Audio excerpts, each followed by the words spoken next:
Coming to you live from the exact centre of the East Kildare Desert, it's this week's Apocalypse. I am your co-host, Kevin Lenihan. With me, as always, is John Ferris. John, how are you doing today? Yeah! Fine. Yay! Well, apart from the impending doom from these mobile plants. Yeah, well, are they mobile? Who knows? Who knows? Are they mobile? Can they move? Maybe some of them. Or maybe it's the wind. Maybe the wind is carrying the plant's evil plan. Yeah. Well, long and the short of it, yes, the plants have turned on us. We are effectively screwed. So we thought, right, let's go to the place with the least amount of, vegetation, let's say. So Life. Right in the middle of a desert, yeah.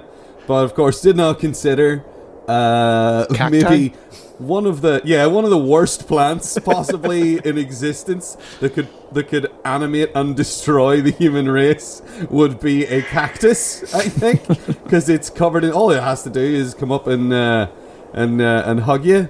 But we haven't encountered any yet, but there's been a couple of little shuffling silhouettes along the dunes on the horizon, and the vultures are circling and doing their traditional sort of squawking waiting pattern.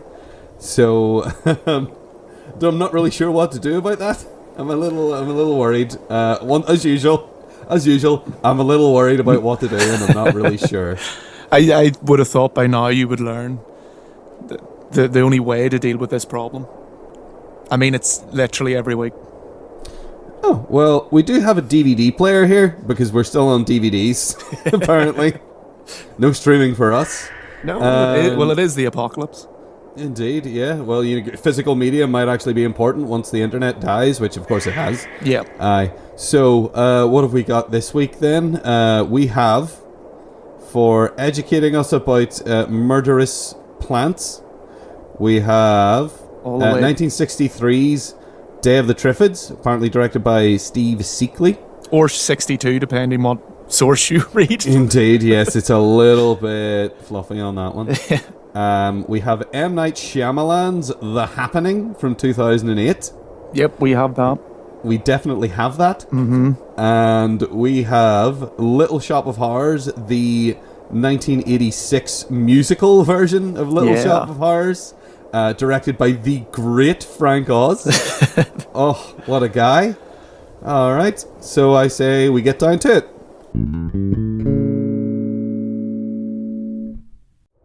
Alright, so let's just get straight into it then. So John, what did you think of Day of the Triffids? Day of the Triffids is quite good. It's actually, more than that, it's very good. Especially for a movie of that time, again, 1962, 63, so early 60s.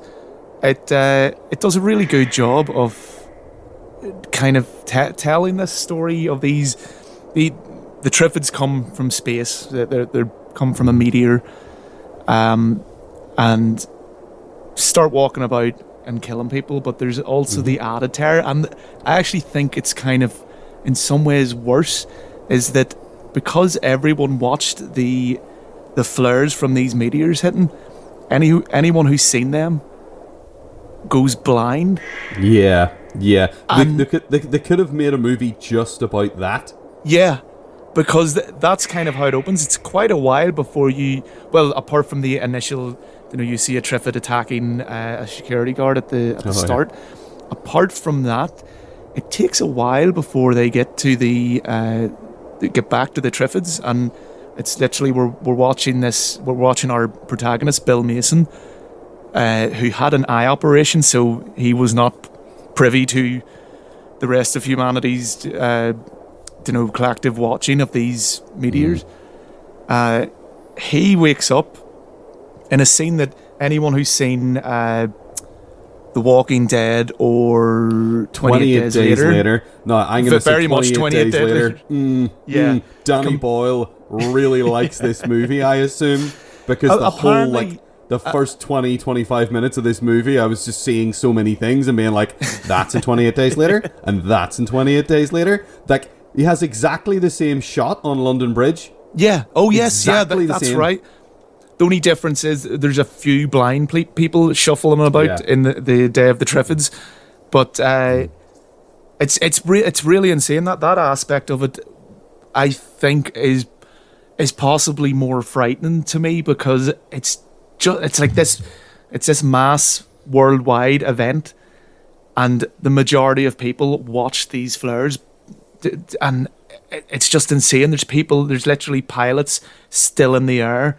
Because the blindness doesn't hit you straight away, it comes later. It's the next day, and the thing is, it's this great celestial event. So everybody who could look at it was definitely looking at it. He's complaining. He's in the bed with his eye patches on, moaning at the doctor. He's in the bed with his eye patches, smoking his cigarette. He's smoking his cigarette. The nurse lights for him.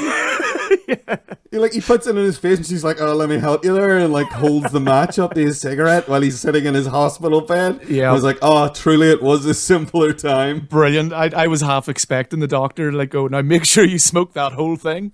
Yep. It's all you need. All those tobacco vitamins that'll heal your eyes.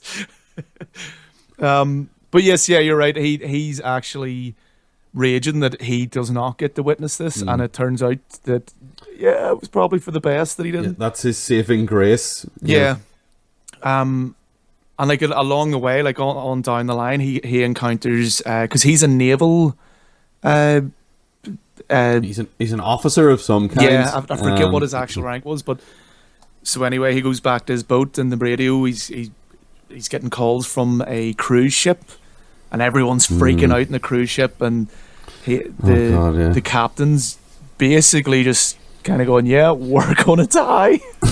It's just basically but as you were saying before, the bit on the plane I found genuinely distressing. Oh, it's frightening. But the way the pilots are just like, can you please, like, the first thing you see is them on the radio saying, can someone please guide us down? And it's a big jumbo jet, and you're like, you're not getting guided down, and nobody's in, like, they're just trying to maintain that sort of pip sort of everything's fine, and the stewardess is coming into the cockpit like, all right, what do I tell people? I'll tell them it's grand. Tell them to put on their seatbelts. We'll be coming into land. And the other guy's like touching the fuel gauge, and he's like, we're about to run. We're low on fuel, sir. And he's like, how much have we got left? And he's like, any second now, sir. I'm like, Jesus Christ. How can he tell that? Is it? I don't know. I mean, I assume there's a glass panel over the thing that would prevent him from feeling the needle on the gauge, but he seems to be touching the needle. I don't know. Maybe they didn't have those in the 60s. Maybe they didn't want to waste the glass. Could be. But yeah, it's fair. That part of it, the whole, like, humanity going blind and no one being equipped to deal with it, really, and being already in these situations that leave them vulnerable, is actually, to me, more frightening than the actual Triffids, who are still, they're pretty scary. Like, when you see them, I find them quite freaky. I think the visual effects in it are like, you got to qualify everything with 1962 or 63. They look good. You can see that there is one point where one of them's coming up the stairs, and you can tell it's sort of a hand in a sock. It's going to come up the stairs. There's a good bit of that, though. There is, like, again, just as you say, it's 1960s. You can't be expecting this to look like, well, definitely not like CG. That'd be insane. But not even like of the standard. Well, actually, not even of the standard of what we'll get to later of Little Shop of Horrors, the puppetry and that. This is it's a B movie. It's pre-animatronics. Yeah. They didn't have that then. They hadn't developed that kind of technology for puppets yet. But they do it well, and the Triffids are these like what, probably 8 or 9 foot tall kind of things that are... They're taller than everybody in the movie by at least like 2 feet. Yeah. And it does it pretty well, and they also have Anemone. Yep. Yes. Anemones. Yes. They can poison people. Yes. They shoot a sort of little cloud, and then people go like chlorophyll green, and then they're just dead. And then they eat them. Sometimes they don't do that though. Sometimes they just eat people, which is way worse. And like it's one of those monster movies where it's not so much an individual Triffid isn't really that terrifying by itself. It's still very dangerous. In exactly the same way as in a modern, like, sort of a zombie movie, you see one zombie and you're like, uh-oh, but you're probably all right. Yeah, you're not going to turn your back on it, but at the same time, it's fairly easily dealt with. But in the later stages of this movie, there's thousands of them kind of all gathered, and I mean, at that point, it gets frightening. There's that great shot whenever they're like, is it a Spanish villa that they're in? Yeah. And he's put like electric wiring all around the fence. And then they're like, they look out the window and there's just, I don't know how many of them there's supposed to be there. It's just this sort of field surrounding the place full of them. And it's just it's actually quite frightening because they make this weird sort of clicky sound. Yeah, it's like nearby. like a croaking kind of. Yeah. Something it's really like horrible. Yeah, and then we've got, of course, you've got this sort of side plot. I guess it's important to the main story, but you have this constantly in the background of this naval officer, like, who picks up this kid, and actually a really spectacular, what today would probably be a CG mulch nightmare of the train coming into the station. Yes, but obviously, whoever's driving the train doesn't know where they are because they've become blind, and it just a horrible crash ensues, and it's actually pretty freaking dramatic. And everybody's being weird, and anyone who can see is immediately being set upon, like, you have to help me. The guy's trying to steal a kid, so he's got this kid with him, and also for most of the movie we're following this naval officer and the kid that he sort of grabbed a hold of to look after, to sort of become his companion by default. I guess. That's kind of taken the book by John Wyndham. Is it's different in a lot of ways, but at one point I was kind of I haven't read the book, but I was kind of skimming through the synopsis of them and things like that. You were reading the York notes, were you? Yeah, and I don't have time to sit and read a full book. This is why I watch movies. But in the book, at some point, blind people are captured because there's very few people with sight. They kind of manage to capture people and who can see and kind of enslave them in a way. And Bill Mason actually gets caught at some point, and it seems a lot more goes on in the book, a lot more kind of craziness, and it's also it's not meteors. The book was written, it's very much a product of the Cold War era. Because the folly of man. It's all USSR. The Triffids are known about. Bill Mason is he's like a biologist who's researching them and trying to see how to get rid of them, but they take over. The end's all very different as well, which we'll get to, but we'll... So they've split him out into two characters then, because I was wondering about that, because you have the guy, you have Bill Mason running around in the sort of civilization trying to cope there with this kid, and then you have the scientist and his wife living at the lighthouse, played by Kieran. Big Kieran. What's his name? Kieran Moore, who people might remember if they are as big of fans as we are of Darby O'Gill and the Little People, that classic Hollywood nightmare, in which he plays Pony Sucro, the sort of antagonist of the piece in many ways. Yeah, he's very much he's a prat. What do you call the Gaston from? Yes, he is Gaston from Beauty and the Beast. Yeah, he's a prototype of that. It's he's basically him. All muscle, no brain. The jock. Indeed. In this, of course, he's playing a different kind of stereotype. He's playing an alcoholic Irishman. Oh my! And near enough every sentence he gets is about him wanting whiskey about his whiskey. Yeah, he's really annoyed. Like, that's the thing that he's like annoyed most about, is like she's and like. I guess you get this sort of backstory there almost. Why? Because when we're introduced to him, the first thing he does is ask his wife, "Where have you hidden it?" Yeah, and you don't know what it is, and then she's fed up, and then she tells where it always is.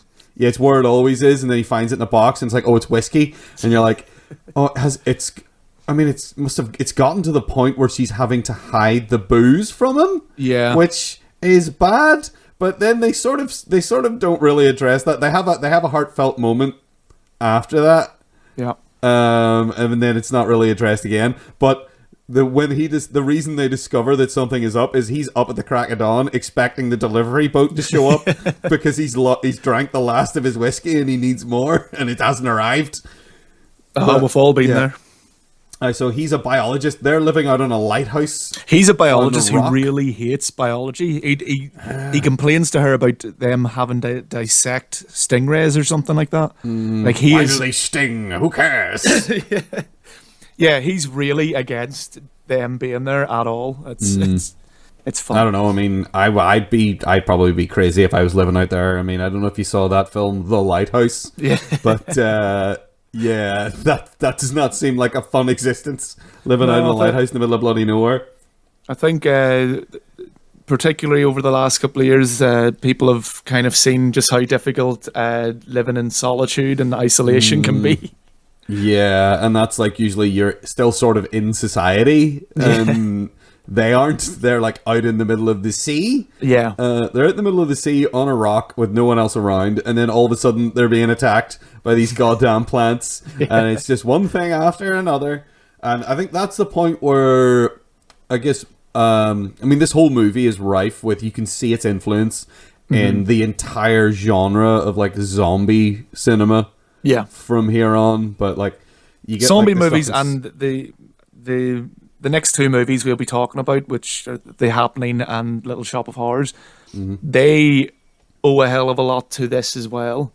Sometimes for the better, sometimes for the worse, you know. Indeed. But yes. like the fact that the Triffids come from space is very much an influence into what was changed from the original Little Shop of Horrors to what became the musical really, and then the 80s film. Yeah. And yeah, there's so much, and as you say, like zombie movies as well. I mean, we're literally the scene from 28 Days Later is a complete, maybe more of a homage than a rip-off. Yeah, but I would call it a homage. I wouldn't want to accuse Danny Boyle of ripping anybody else off. He's very creative, very talented filmmaker. Yeah, exactly. You know, where if it was from that's the sad thing. If it was from maybe an unknown, or if it was from M. Night Shyamalan, I'd probably be shouting rip-off. about how it was a rip-off. But yeah, like you can't really overstate the kind of importance of this movie for horror cinema. Yeah, I mean they have a scene in this movie like that is echoed almost exactly in Night of the Living Dead. Yeah, which George Romero has cited this movie as an influence on Night of the Living Dead. He's more sort of into the social commentary. Now, definitely this movie does touch on social commentary. Oh, yeah. And like, man's inhumanity to man and that kind of stuff. And who's the real bad guy? I mean, there's a point in this film where some convicts take over this weird hospital school. Yeah, I like a wasn't weird really sure kinda... what that place was or why there was so many still-sighted people there. Yeah, it was an odd... The ill didn't go blind. And it's like, why not? Why weren't they looking up? Like, because he has a very specific reason. Because he had his eyes covered. Yeah, they were... eye hospital. The two ones who can see, that they did explain this. They were sick, so they were kind of, in their room with the curtains sort of kind of closed. But yeah, that almost seems like it's just so they can have that line of, the healthy were stricken down and the ill have to look after them, kind of thing. And I guess the idea is then that like there were prisoners who weren't allowed out to see it, and because of that, the prisoners could all see, and all the guards in the prison, I guess, went blind. And they were able to break out and take all their guns. And then they have that scene, which is echoed in 28 Days Later. Basically, in 28 Days Later, when they come across the military encampment. They go to the military and everything turns. That sort of happens here where they're at this big old grand house, a very similar setting to the place in 28 Days Later. It's because this hospital is like it seems like an old manor house or something. And you have a very similar scene when they come back from patrol and all the the place is full of the convicts and yada yada yada yada yada. But the because they're making so much noise, I guess. Yeah. The plants have all shown up. And they all just start coming crashing in through the windows, and everyone's screaming and running around the place. And I kind of love that. And then he locks the kid in the car and goes back for one person. And like that's the thing that surprised me, is that like it's kind of brutal with the way it disposes of characters that you've found sympathetic. Like there's the blind girl that she has like a real. The little girl has a real relationship with, it seems, starting. Yeah. Like, that they're becoming like friends. Yeah, and that kid is a wee liar, though. That kid's a lying wee bastard, because she's like touching her face and be like, "Oh, you're pretty," and then she's like touching her hair and she's like, "Oh, it's curly hair." She says, and then she tries to guess and she says, "It's blonde curly hair," and then she pauses for a second and goes, "Yes, that's right." And you're like, "No, it's not. It's clearly dark brown." And she's like, "You have beautiful brown eyes." And then she pauses again, and like it's a mischievous grin on her face. And says, "Yes, correct again." Yeah, she's a wee sociopath. Yeah, yeah, but like you get, she's like one of the few people there you get to know, and then there's a horrible scene where she is about to be raped by one of the convicts. He's like trying to drag her upstairs, and then she kills him. Yeah. She like kicks him down the stairs and he cracks his head, and then the next time we see her, she's flailing about outside during the plant attack, and then she just gets like pushed up against the wall, and I assume she's she's surrounded by about 6 or 7 of them. There's no real chance she's getting out of that. Yeah, and I was surprised by that. I thought, because it seemed like he was going to go back and rescue loads of people, and then this is where we differ, to go back. Because to me, it seemed like Bill Mason was just running in, saving Christine, I believe, and that was all that was the only goal he had, because the transport he only has 3 seats. That's a good point, actually. And it isn't until that French girl comes out that he goes, "Oh," and he's about to save her, and then he goes, "Fuck it." It's not worth the trouble. You know, so I think on everybody. I think he very much was just going, "Yeah, fuck this shit. Like, I'll grab Christine, and then we'll book it." Yeah, it's that sort of what you'd later see in zombie movies of the, you know what, we just need to get out of here. Yeah, the survival instinct kicks in, and again that gets echoed in zombie movie cinema. That happens in Night of the Living Dead. That happens in Dawn of the Dead. That happens in 28 Days Later as well. Yeah, there's like the guy that she just chops up mercilessly as soon as she thinks he might be infected. In 28 Days Later, that's sort of like, we just got to do this, and that's it. I'm just gonna cut the fuck out of you and not even let you defend yourself. So yeah, that's a thing that became a staple. So I guess he's just like, no, we can all see, and we're just getting out of here. Screw everybody else. And then while this is all around about this time anyway, that's when Tom and Karen, who are on the lighthouse island, they get attacked, and they manage to fend.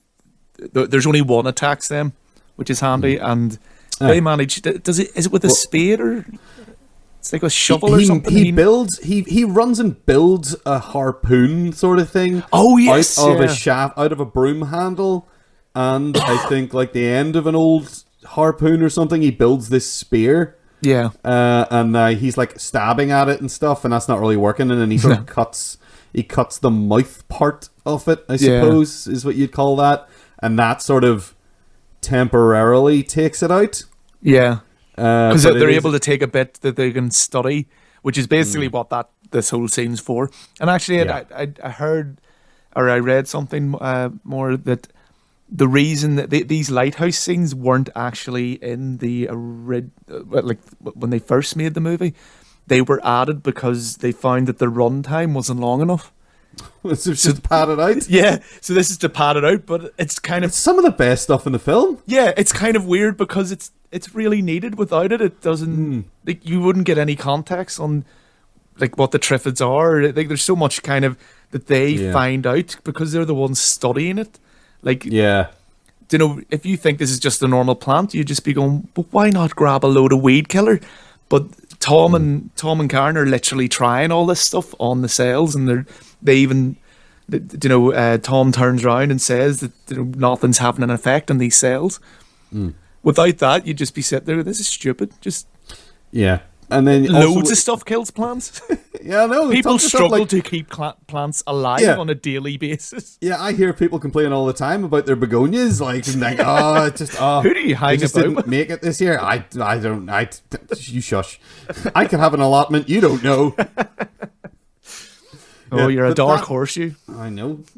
So yeah, but that whole scene as well. The fact that was like subbed in afterwards is really like bizarre, because that's some of the stuff that, again, in later cinema in zombie movies would be like, Night of the Living Dead is basically all that. Yeah, it is that. It's a small group of people trapped in a room. They're trapped in a house in the middle of nowhere, in the same way that these guys are trapped in this lighthouse in the middle of the sea. I did have to laugh though. At one point, he's like, they do the whole barricade thing. They're boarding up the windows, which again is exactly how they spend like the middle third of Night of the Living Dead. But I have to laugh whenever it gets to the stage where, a Triffids like busting through the door, and the barricade comes up. It's so crap looking. It's like, and when it falls apart, it's like, what nails did you use, mate? Well, they're scientists. They don't have like proper DIY equipment. He's got a hammer, I guess, and some other stuff, but you leave him alone. It's again another product of its time kind of complaint. Really, is Karen is completely useless whenever something happens. Like whenever they're put in danger, it's all up to Tom. She is very much that damsel in distress. She ear-piercing screams. Even at times they're kind of above sleeping, and that's when the Triffid reforms, or I don't know what you'd call it. Reforms is what I'm going to say. Regenerate, I would say, in a modern. If it was a modern movie, they'd say it's regenerating. Yeah, like a Wolverine. We'll go for that then. It regenerates and it's shuffling about down at the bottom. She looks over the balcony, and instead of what anyone normally would do, like, holy shit, and you would try and be as quiet as possible, she just goes, and it's worse than that. That's actually, I was kind of holding back because she does very sensitive mic in front of me. Yeah, she does the classic Scream Queen shriek. Yeah, while standing there. It is impressive, but it's not very useful. No, she just sort of stands there and clutches the banister and screeches and stares at it until he gets out of bed and grabs a hold of her and is like, "Oh no, let's move." Waits for the man to sort the problem out, which is a bit of a problem. Yes, it is.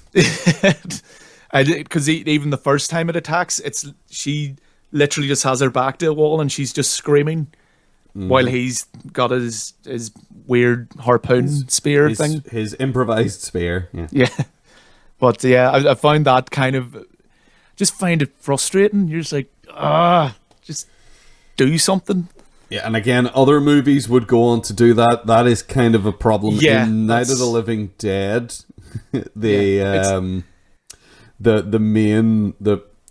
woman who seems to be Barbara, is going to be the protagonist, like, spends most of the film just in shock and doesn't do very much. Yeah. They do kind of justify that a bit in Night of the Living Dead because she's just seen her brother brutally murdered. Yeah. And just sort of runs into this house and sits down, and then it's just like, ugh. But she's just sort of there to freak out and scream and be looked after, sort of, until she inevitably lets herself get killed by sitting around and being inactive, which is annoying. It's always very annoying just seeing that stuff nowadays, especially, and it makes you appreciate the likes of Ellen Ripley from Alien and those kind of characters a lot more. Someone who will stand up and fucking do something. Thank you very much. Or even if they did something interesting where she's well, Ellen Ripley is very kind of scared at the beginning, but she kind of steps up to the plate. But she's always looking for solutions. She's always trying to do something. Whereas this woman is just sort of, I'm going to hide your booze and that's it, and shriek intermittently when I see things that are vaguely horrifying. Yeah. So that's a bit of a minor problem because it is a 1960s movie, and I mean, you know, it's going to be this. You know what to expect, really.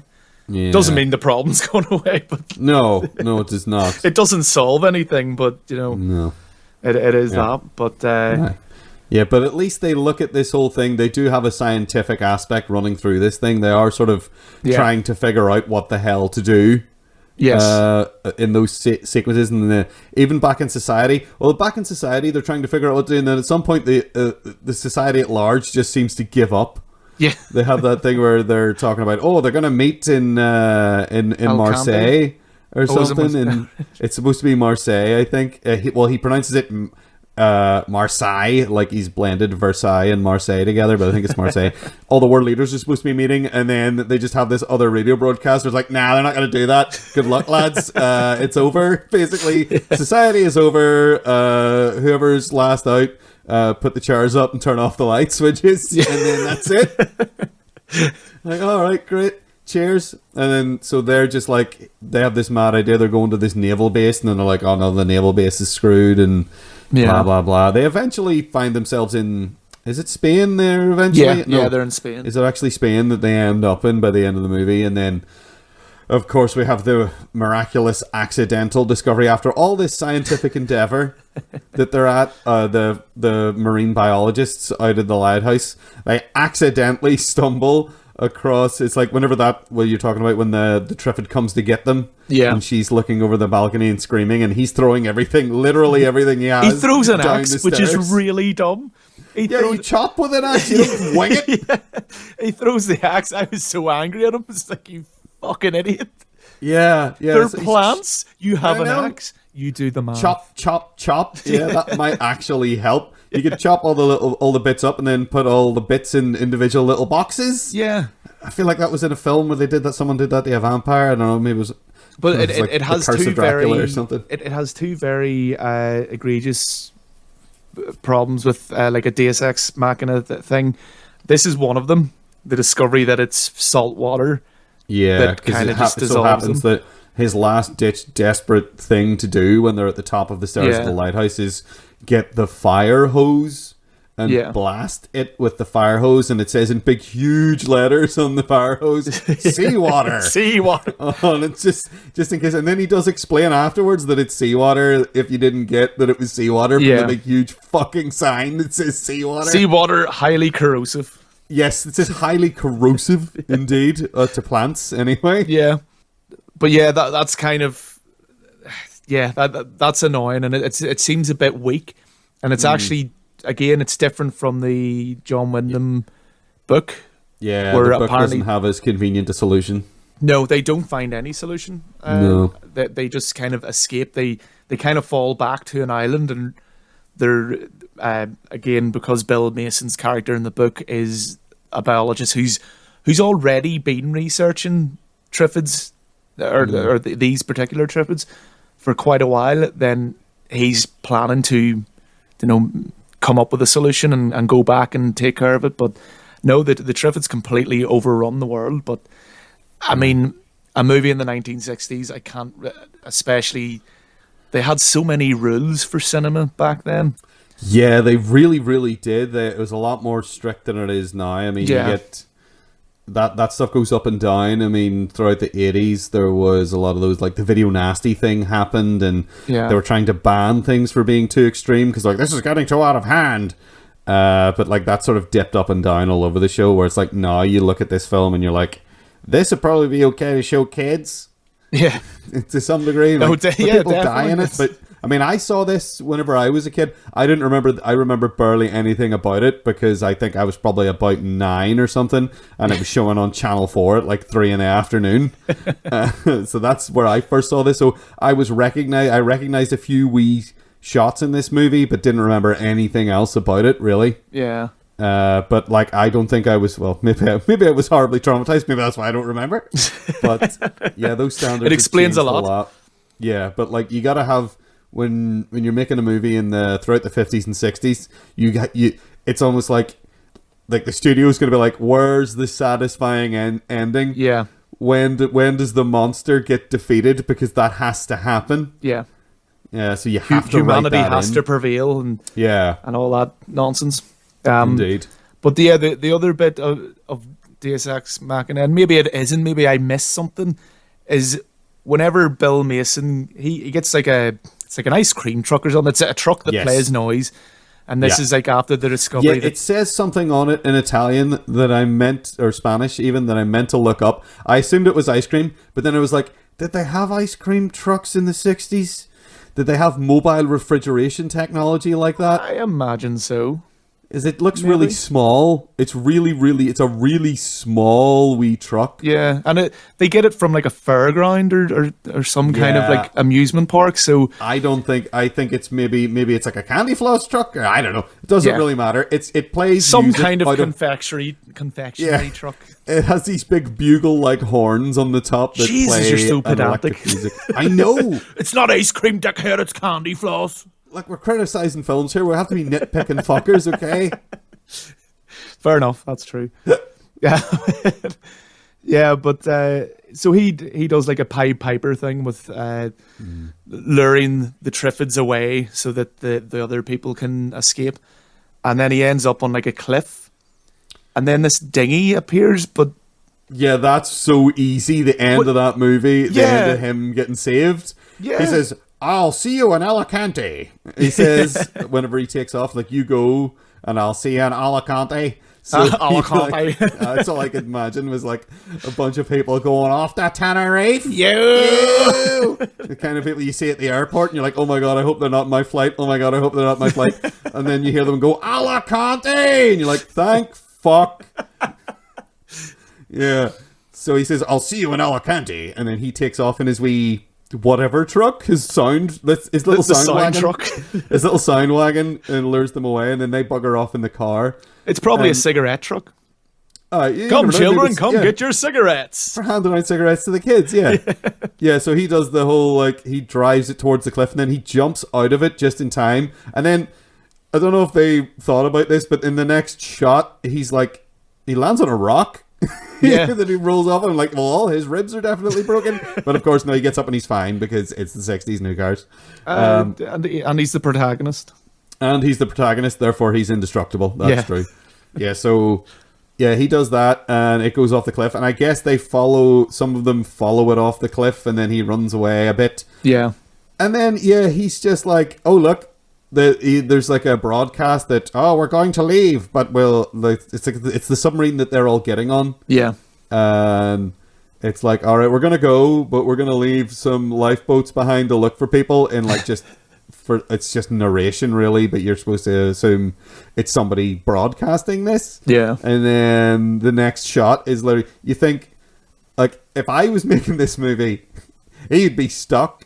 He'd be stuck, and we'd just cut away. We'd see him just like in the middle of the countryside with like a zoom out, so slow, like maybe helicopter shot, slowly zooming out, and then we'd just see all the Triffids slowly at the edges of the frame, all sort of generally moving in his direction, and then it would cut. Whereas in this movie, no, he gets to the cliff and he sees the dinghy immediately and waves, and they see him, and he's like, "Hey!" It's not, they've ruined like what would be a very satisfying hero sacrifice kind of thing. Yeah, of he did this so that Susan and Christine and the pregnant lady who just had her baby and those ones can all escape. The pregnant lady who doesn't look pregnant at all. No. No. They didn't even give her a fake belly or anything. They gave her a loose shirt, I guess. But that's the most of it. Maybe that's the way pregnancy was in the 1960s. Yeah, you just didn't see it. Yeah, it was all the cigarettes she was smoking. Yeah, kept her thin, kept the baby small. Oh, God, that's so bad. Well, there you go. You know what? That's fine then. That is solid internal logic in this movie. I'm actually now fine with that. Yep. Okay. That's why I'm here. Yeah. Yeah, but that's cheap. That him being rescued is sort of like. But again, that's probably like. Well, this is how you do a movie. Yeah, this is how a movie it seems is very much in that 1962. Yeah, it's the early language of cinema. I would say it was not even ingrained in. It was like they literally had these things written up where it's got crazy the stuff. Structure, and here's the thing you can do, and here's a list of things you cannot do because we don't want to get. I think it was mostly like we don't want to get. like policed by the government on Yeah. this. So we're going to come up with our own system of rules so that we don't have a federal agency breathing down our necks saying standards and practices, standards and practices. Yeah, I mean, probably, but I could also see just very, you know, very religious types kind of sitting there, and like those very supposedly clean living people who are, you know, probably having multiple affairs on their wives and stuff like orgies. this. Yeah, you know, I could see them being all, no, this goes against the Christian wholesome American ideal and all this crap. I could see people having this kind of weird propaganda and ingrained in them, but who knows? Well, probably someone. I'm sure someone's done a study on it. Aye. Someone's done research. But yeah, I certainly haven't. No, neither have I. Clearly. Yeah. But no, as far as I mean, even separated from it being a product of its time and all that jazz, Dave the Triffids is, I think, very good. It just it does a really good job of making you of putting you in Bill Mason's shoes, and the confusion to begin with, the kind of horrifying realization that our whole society is completely destroyed. First of all, because of these flares that blinded everyone, and then secondly, because of ridiculous plant creatures eating us. Yeah. I mean, there is a point in this movie, and again, it's referenced in 28 Days Later. Yep. Where they're leaving, whenever they leave on a boat, I think it's whenever they leave England to go to France. Yeah. The whole city behind them is just completely on fire. Like, That's right, yeah. And that happens in 28 Days Later. There's a reference to that in I think it's Manchester is just one big fire. That's the way Manchester is anyway. That's not true. I actually the brief time I spent in Manchester. No. The brief time I spent in Manchester, I actually enjoyed it. Yeah, it seems alright. Seems like a nice place. Yeah. But yeah, they have that reference in that where that's all on fire, and it's like in that it's because everyone's turned into psycho crazy, rage filled zombie people, even though I guess technically they're not zombies in 28 Days Later because they're just extremely angry people. That's right, yeah. They're rage. It's the rage virus, which is the stupidest part of the film. They get it out of the way right up front in 28 Days Later, where the guys are rescuing the chimps. The PETA guys are rescuing the chimps, and then like the scientist stumbles across them. He's like, "No, they're infected." And he's like, "What are they infected with?" And he's like, "Rage." What? The movie gets exponentially better from then, but that's ridiculous. But anyway, so you have Manchester on fire, and that I think because what I assume is like, I don't know if it's supposed to be. I don't think it's supposed to be London. I don't know. It's wherever they're leaving. It's just completely up in fire, basically because it's full of blind people. Yeah, who just don't know what they're doing. I guess like if everybody suddenly went blind. Especially, like, I imagine with electronic safety standards, the way they were in the 60s, there were probably a lot of fires would happen immediately with people just bumping into things and knocking things over. I think I think it's more the people involved in the infrastructure things. Yeah, the people didn't show up to their job at the power plant, and they weren't there to regulate a thing, and the power plant exploded. Or they were midway through doing it, and the blindness struck, and then they're like, "Oh shit, how do I get this to stop?" And you know, it's stuff like that where, I don't think as soon as you go blind, you just start setting fire. You just start falling into things, and the things burst into flames. No, is that not how that works? It's like, sorry, John, I'm not practically minded. I don't understand these things.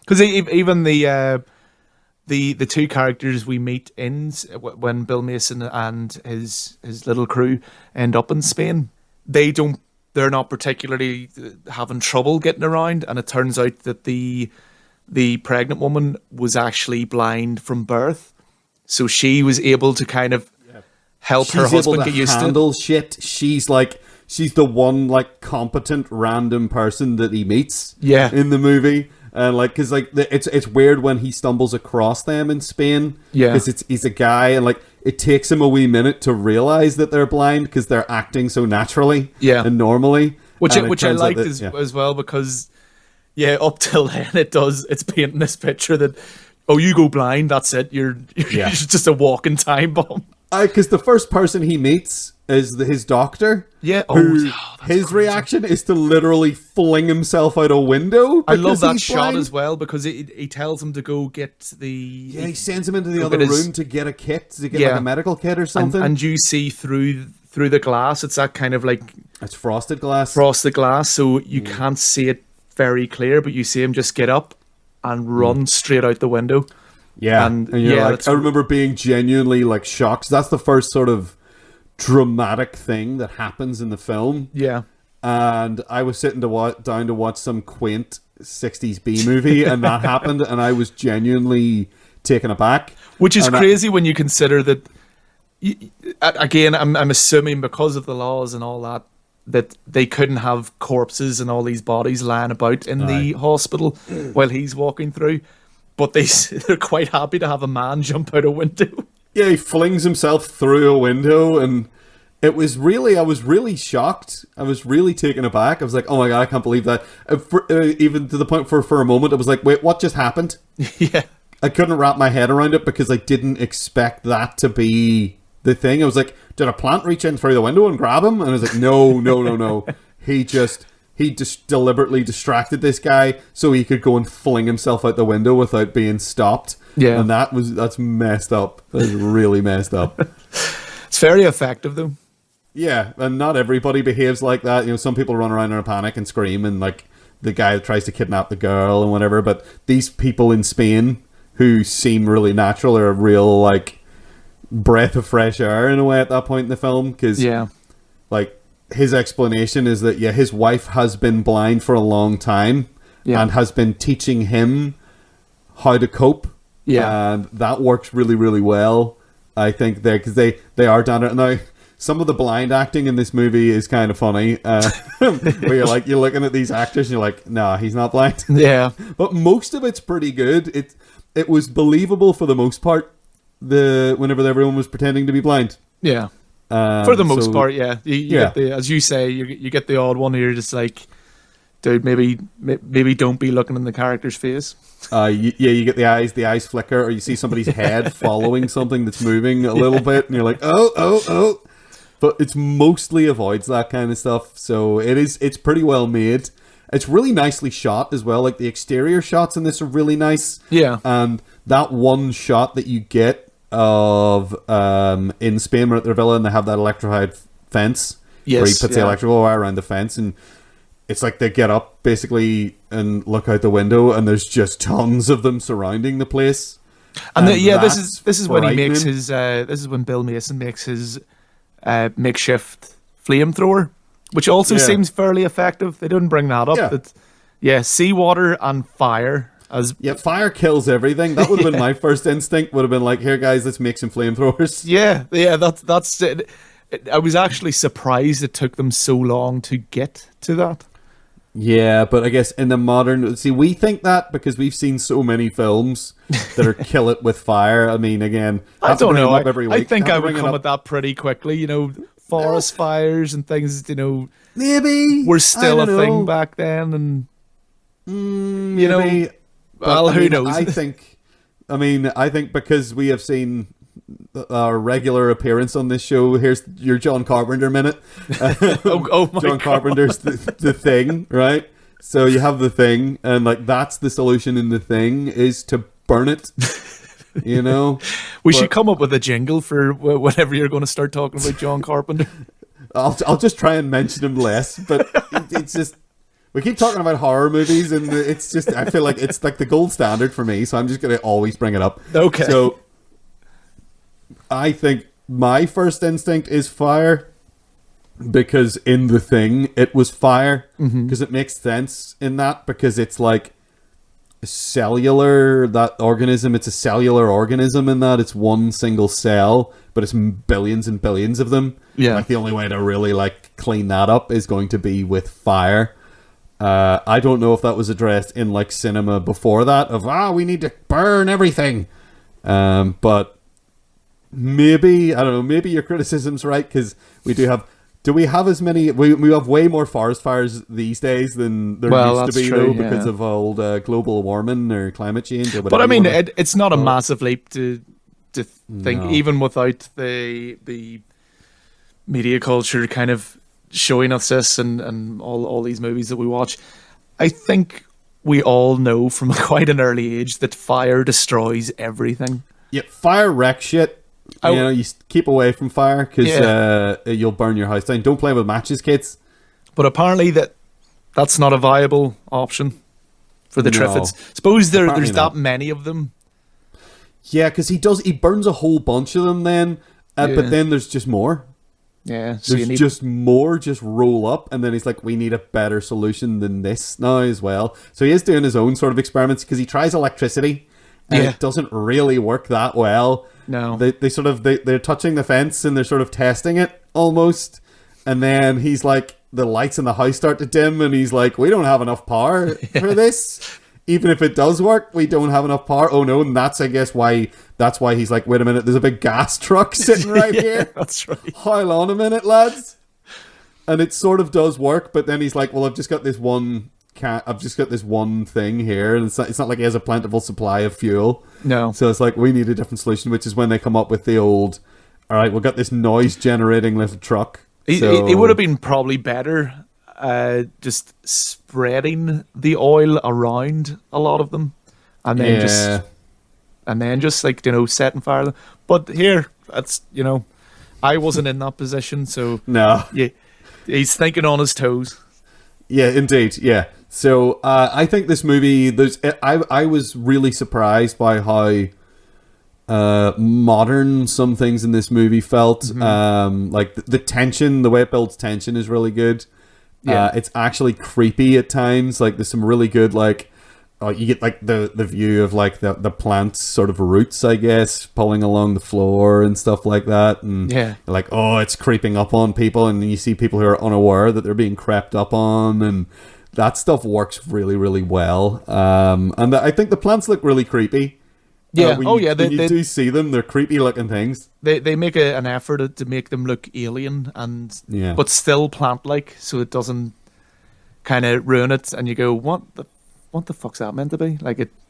And I mean, apart from what we said earlier, with a few kind of like unavoidable, probably, puppetry kind of issues, they do look fairly intimidating.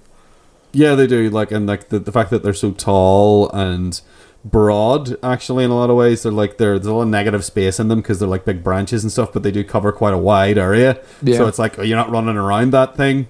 That thing is filling, like, though, whenever they're running away up the staircase, you're not getting past it. No. The only way they have to go is further up the lighthouse. Yeah. And like, where does that go? They're really screwed. So they do a lot of great stuff with that. And that whole scene, of course, is straight out of like Night of the Living Dead as well, when it's like breaking through the boarded up windows and coming into the house and everyone freaking out. And it's like, that's the point in the movie. That's the point in Night of the Living Dead. You're like, oh no, everything's screwed now. This is it. Everything's fucked. And that's sort of what you feel in this, until he comes along, his serendipitous, oh, salt water kills them, how lucky. Yeah. Which you don't get in Night of the Living Dead. Like, Night of the Living Dead happily leans into the we're fucked aspect of it, which I much really prefer. Like. Yeah, I know. I don't want to be. I don't want to seem like super negative or something like that. But yeah, no, there's but something I mean, about for a story that. like this, it helps solidify whatever creature, whatever thing, as really a proper terrifying threat. Whenever. And it is such a Deus Ex Machina thing for it to be just saltwater. It's just something there's an abundance of. It's like the well, we're going to get to them in a while, but M. Night Shyamalan's The Signs, where the aliens spoiler. Sorry, it's exactly the same solution. Yeah, in fact, the aliens get hit. It's water that burns them, that hurts them. It's not even salt water. It's just water. Yeah, just water in general. Any water, which is so fucking stupid. Like, at least the Triffids, it doesn't seem anyway that they had a choice to land here. It was like they were, an organism growing on this meteor. The meteor impact hit. There we go. Yeah. But in Signs, the aliens decide to come here to Earth, which is covered in water. Yeah, yeah. It's so like, even the point that there's moisture in the air. So they would still. Yeah, that's a problem. You know what? we're in serious danger of careening into just screaming about M. Night Shyamalan here. So why don't we just move on to M. Night Shyamalan's The Happening.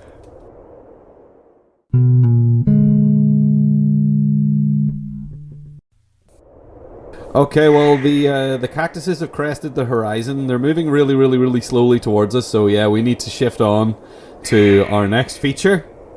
As we've just said already, we're now going to talk about M. Night Shyamalan's The Happening, the very well titled, the vagueliest title you could possibly have for any story of any kind, because that's what a story is. A story is about something that happens. It's a bunch of happenings. Indeed. So, John, I'm gonna challenge you here, and I'm gonna say, John, what did you think of The Happening?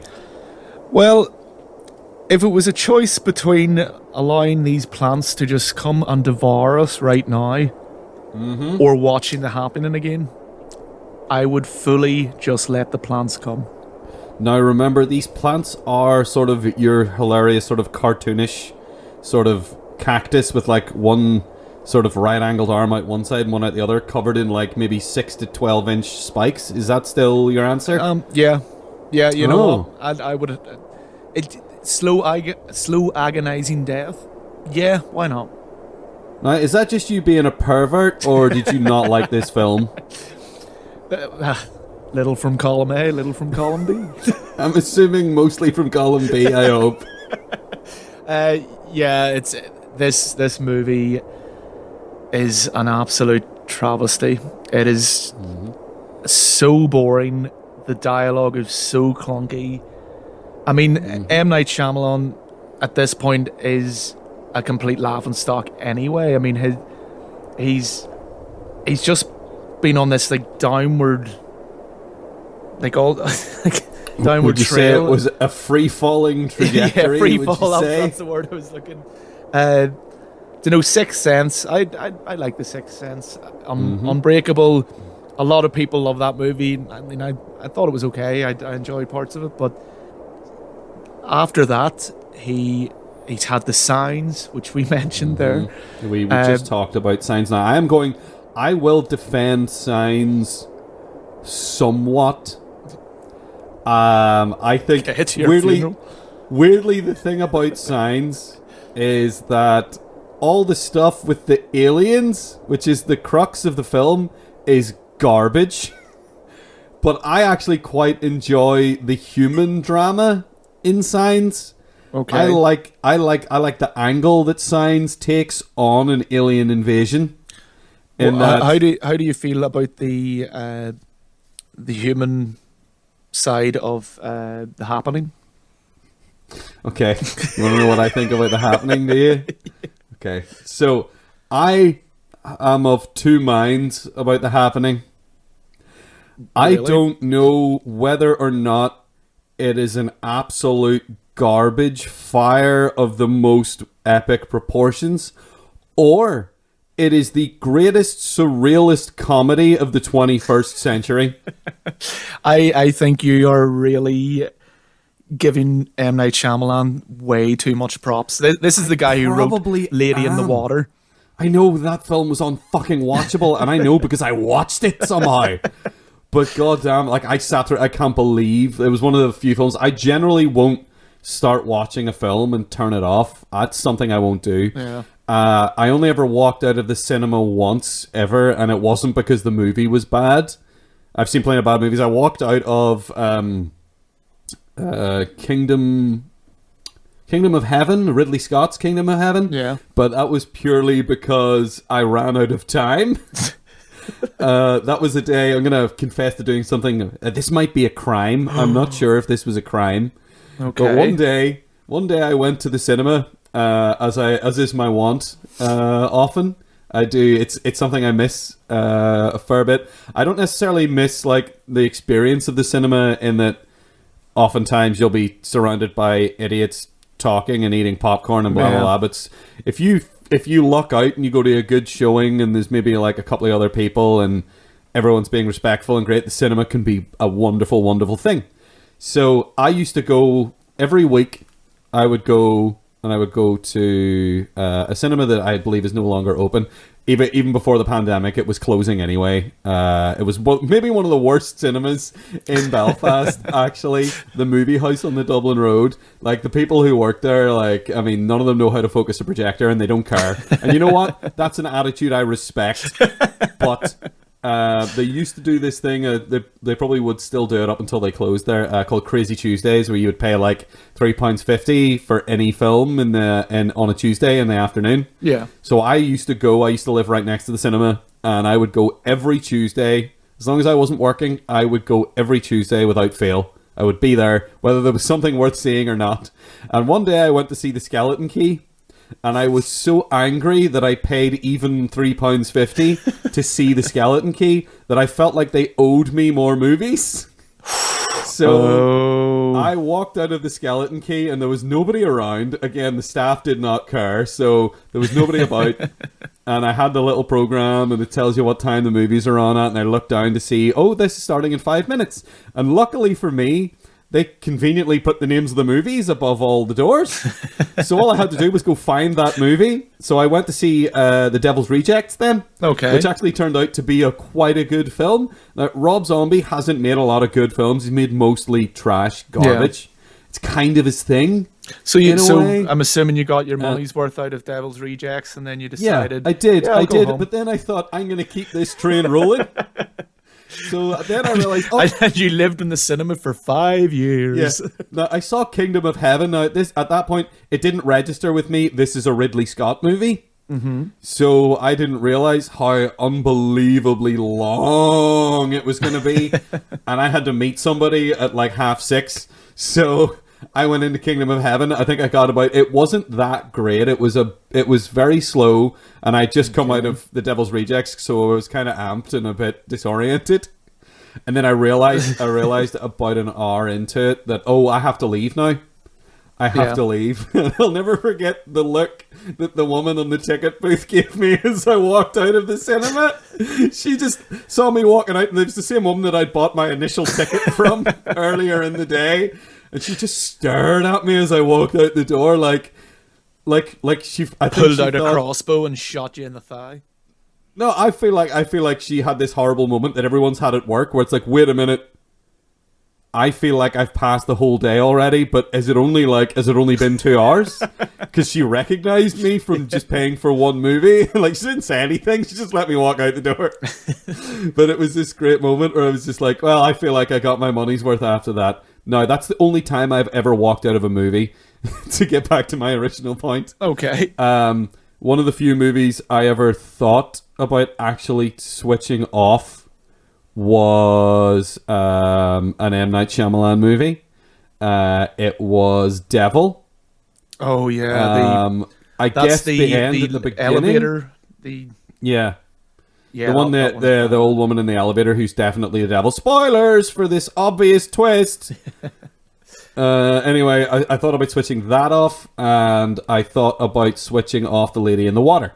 Yeah. That's the only times I can remember being like getting deep into a movie and thinking I should turn this off now. Yeah. I should stop watching this, but I didn't. I watched both those movies all the way through, and I hated them. Now, the reason I say that maybe this movie is a surrealist masterpiece is that there is a point. Now, the dialogue is awful. It's really badly delivered, even from actors like Zooey Deschanel is in this movie, and she can act. Yeah, if she's kind of put in the right role, yeah, but or maybe given the right direction. She's been in some trash, but even put in the wrong role, you'd expect her to be able to deliver her lines with some kind of attempt at being convincing. But this movie is strange. This whole movie is people running around and just saying things about their own characters and about the characters near them. Her character especially is hateful, because there's the young girl, John Leguizamo, who I don't care about their character names.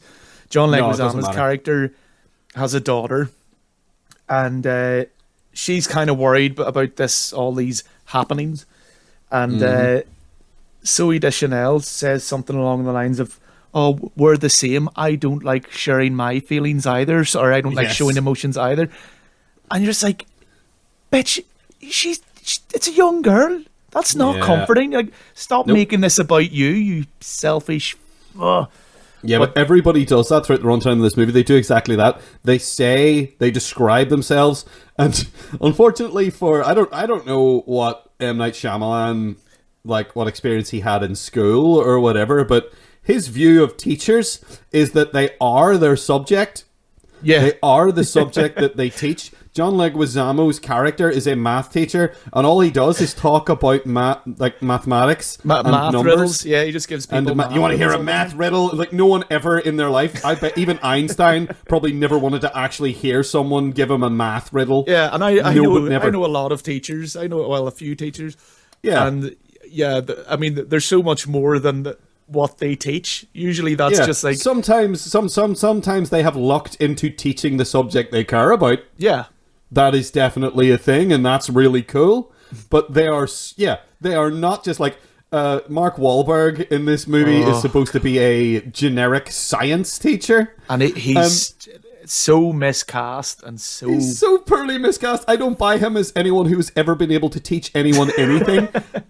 His teaching style is to stand there and orate. I think maybe he watched... It feels like he watched Dead Poets Society before this and thought, oh, I could do that. And he can't. No. He can't do that. There's something about... that is a film...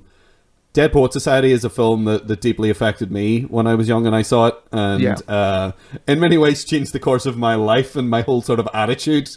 I think, maybe in a good way, maybe in a bad way, I don't know. But it seems like he's trying to do the Dead Poet Society thing, but he's a science teacher. He's not an English teacher. He also kind of speaks kind of high pitched because that's how smart guys talk. I watched. It was like 10 or 11 minutes of like behind the scenes of the happening.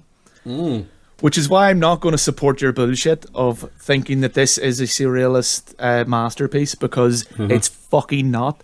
He thinks he's making a really clever B movie, and he's so arrogant, so pretentious.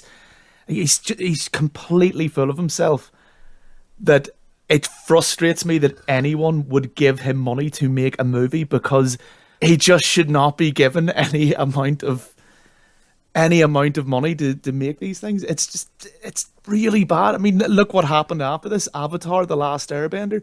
He should not be given any... No one should be supporting him. But he actually got Mark Wahlberg.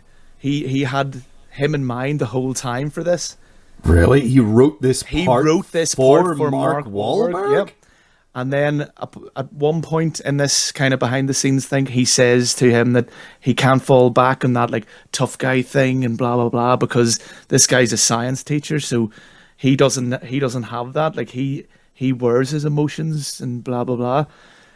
So this is why Mark Wahlberg speaks like that. Because this is how sensitive guys speak. Are you serious? Is that why he talks that way for the runtime of the movie? I'm just stopping this whole bullshit line that you're going down of this is a surrealist masterpiece, because that ends now. Oh, you can't stop this train. This train has left the station. I'm following this through to my destination. All right, I feel like I have to justify myself even more now. So. This whole film is, I mean, it is a garbage fire. It is just, like, it's so poorly written. It's written with, I feel like it feels like it's written with a limited vocabulary. It feels like it's written by someone who doesn't know a broad range of words. And the words they do know, the language is very, very, very simple, which at one point while I was watching it, because this is a thing that's common with films nowadays, because China is a huge market in the world.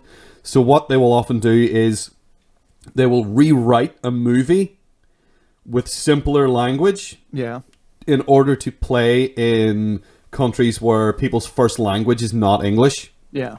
Maybe a country like China where people can understand English in a basic way, but it's not the main language. It's like a Canton Chinese or Mandarin or something like that. But it's this huge market they don't want to miss out on because it's like 1 billion people. So they will rewrite a film in a way that is simplified language and has a lot of exposition in the dialogue.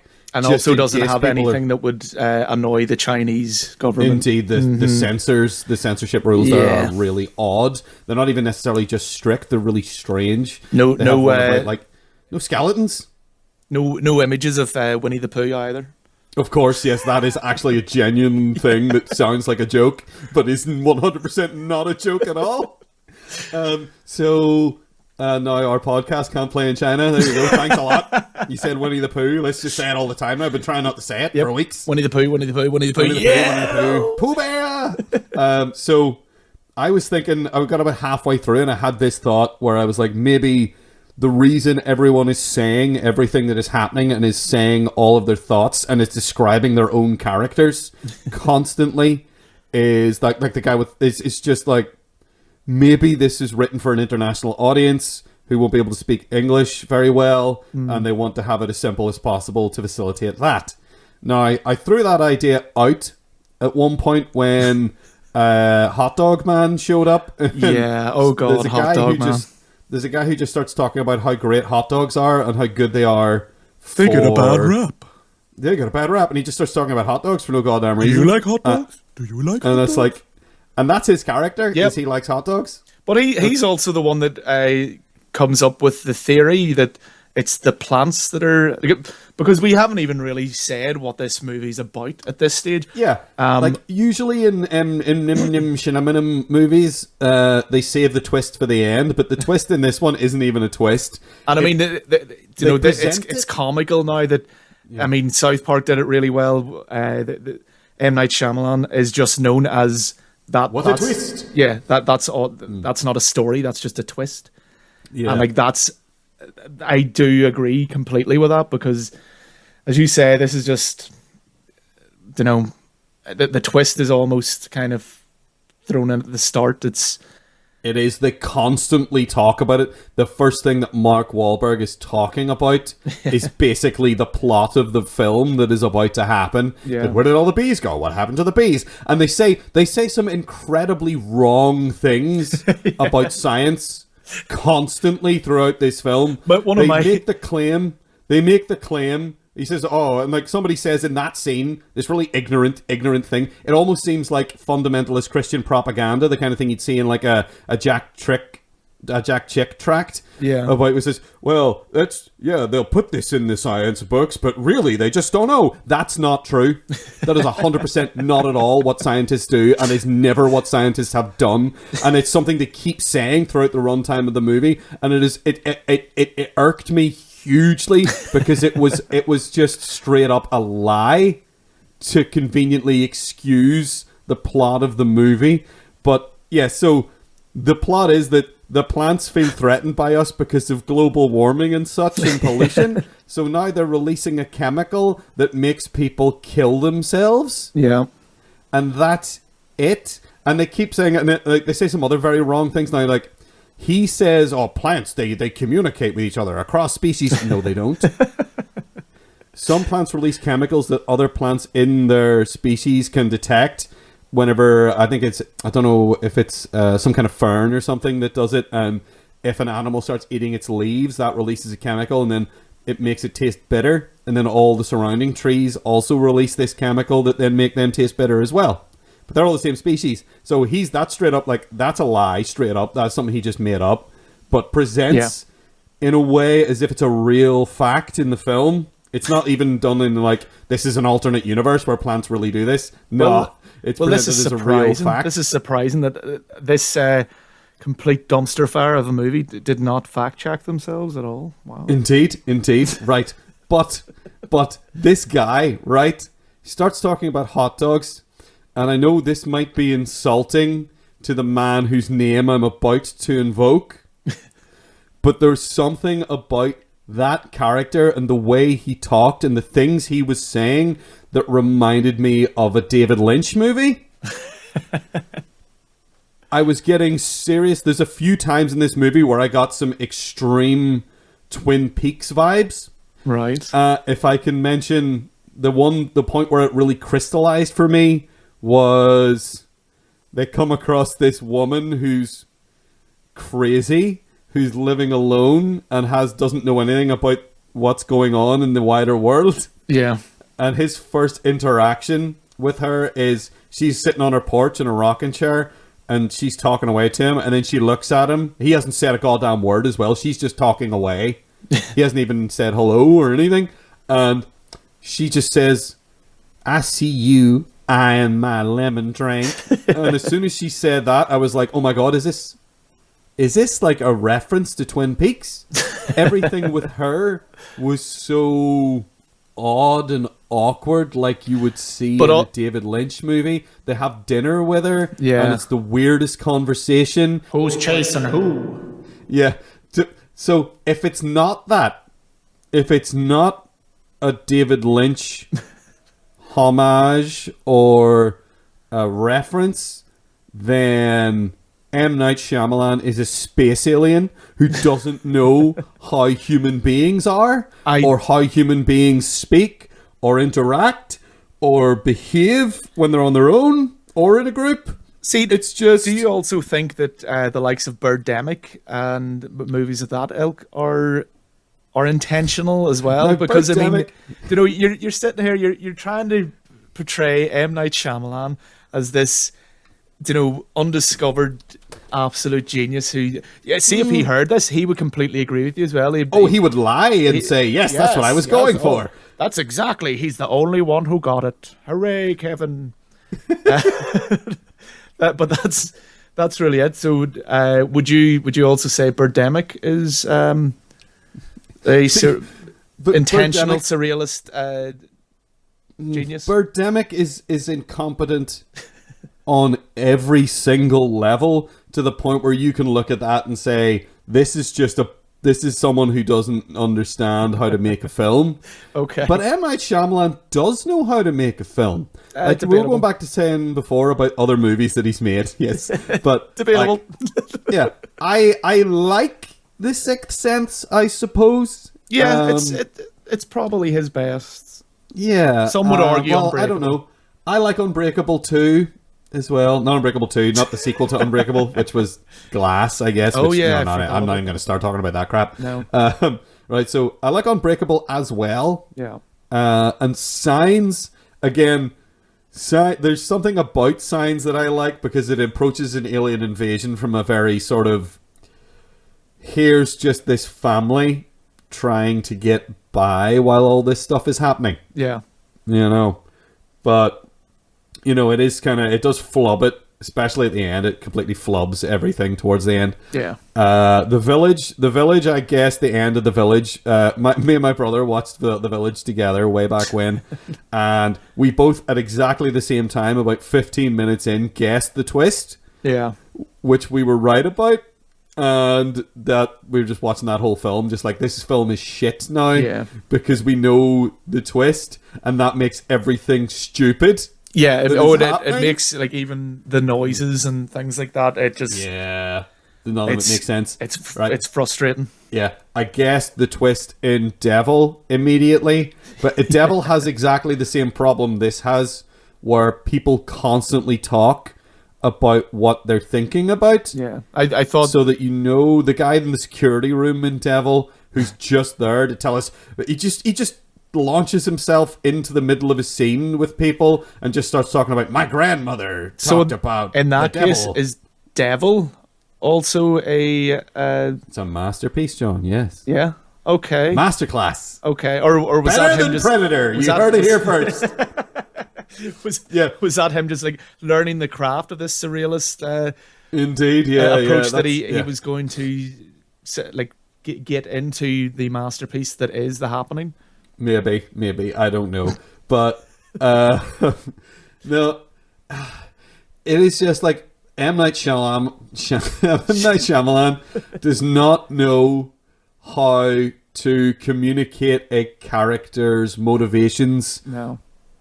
In any subtle way. I mean, in Devil, you have that guy who's basically telling everyone what the plot is in the security room. Yeah. In this, you have everybody telling everybody else what's happening constantly. And like just... It's amazing how bad everyone's performance consistently. It's like he's getting consistently bad performances out of everybody. He also relies... I actually think this might be something that's not just indicative of this movie. It might be M. Night Shyamalan's style, where he is way, way too reliant on close-ups. And when I say close-ups, I mean... Oh my God. Their face takes up the entire screen. Like, And if it's something... I was the cinematographer on this film, I would be either ashamed or angry, depending on the context of how all this happened. Yeah. But oh my God, the number of times you just have a camera shoved right in usually Mark Wahlberg's face. Yeah. Like right up to his face. Yeah. You know, like this is just uncomfortable. And he's not emoting in a way that is communicating things to me that would make this shot make sense. He's just sort of stirring. And then I think M. Night Shyamalan once heard, maybe, I don't know, in a bathroom or something from someone like who wasn't talking to him, that, what you don't see is more scary than what you do see. So his idea of that is to zoom right up in someone's face and have them talk about something that's happening over there somewhere. Oh my God, it's so... I'm like literally saying, it's horrible. It's so terrible. There's blood everywhere. Yeah. Wow, we sure are saving a lot of money on special effects in this movie. Oh, that is one thing they definitely save on. Yeah. I mean, their monster shots are shots of tree leaves shaking in the wind. I mean, it's... They literally spend the whole movie running away from nothing. From the wind. At one point, wind. someone says, "Here it comes," while they're running from the wind. That's not how the wind works. Yeah, that's not how the wind works. You don't go, "Here comes the wind." You go, "Fuck me, it's freezing because that bastard wind." Yeah, you're already in the wind by the time you know there's wind. That's how it works. Like, but they have like, obviously they had like just off camera. They had like some kind of big fan that they were moving sideways along, so that you would see like different bits of the grass start to move, and the movement in the grass getting closer. But again, like it almost implies that they're generating the wind and aiming it at people, which doesn't make any sense. No, it doesn't at all. They keep saying, "Oh, people got together in big groups and they attacked them," and it's like, and it didn't. What the wind just happened. I mean, in the science of the movie, the wind just happened. You missed Kevin's air quotes there, by the way. Yes, I think they were fully audible. Thank you very much. In the science of the movie, the chemicals that are being released by the plants are being carried by the wind, which you assume is just like, oh well, that's an indiscriminate force, but not. No, apparently not. Apparently the wind is the wind and the directional. plants have united to destroy humanity. Yeah, they don't address it, but they imply it by everything that happens. Yeah. And it's just like, people literally run away from nothing. They didn't have to spend money on special effects. All they did was rent a big fan. Yep. And they have a really funny shot that is supposed to be sinister, I think, where Zooey Deschanel is pushing a little girl on a swing.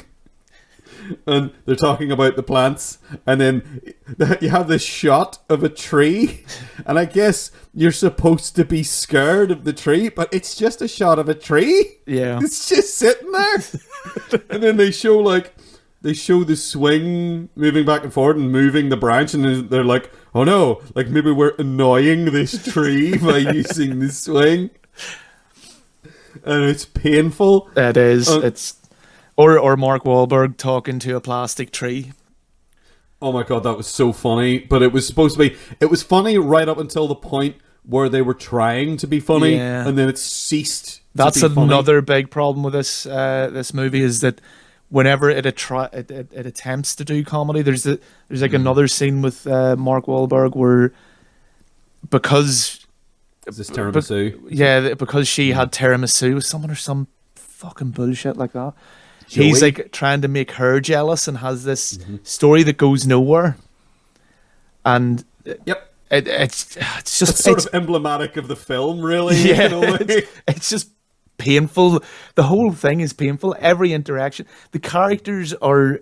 It's impossible to give a fuck about them. They're so... like, not even hateful. They're just empty of anything. Like Zooey Deschanel is just... She just... big eyes, stares at things, dumbfounded. Yeah, she's he always does this just about to cry. That's her character. He does the same and occasionally goes, let me think. Let me think. I need time to think. And that's what that's all Mark Wahlberg does.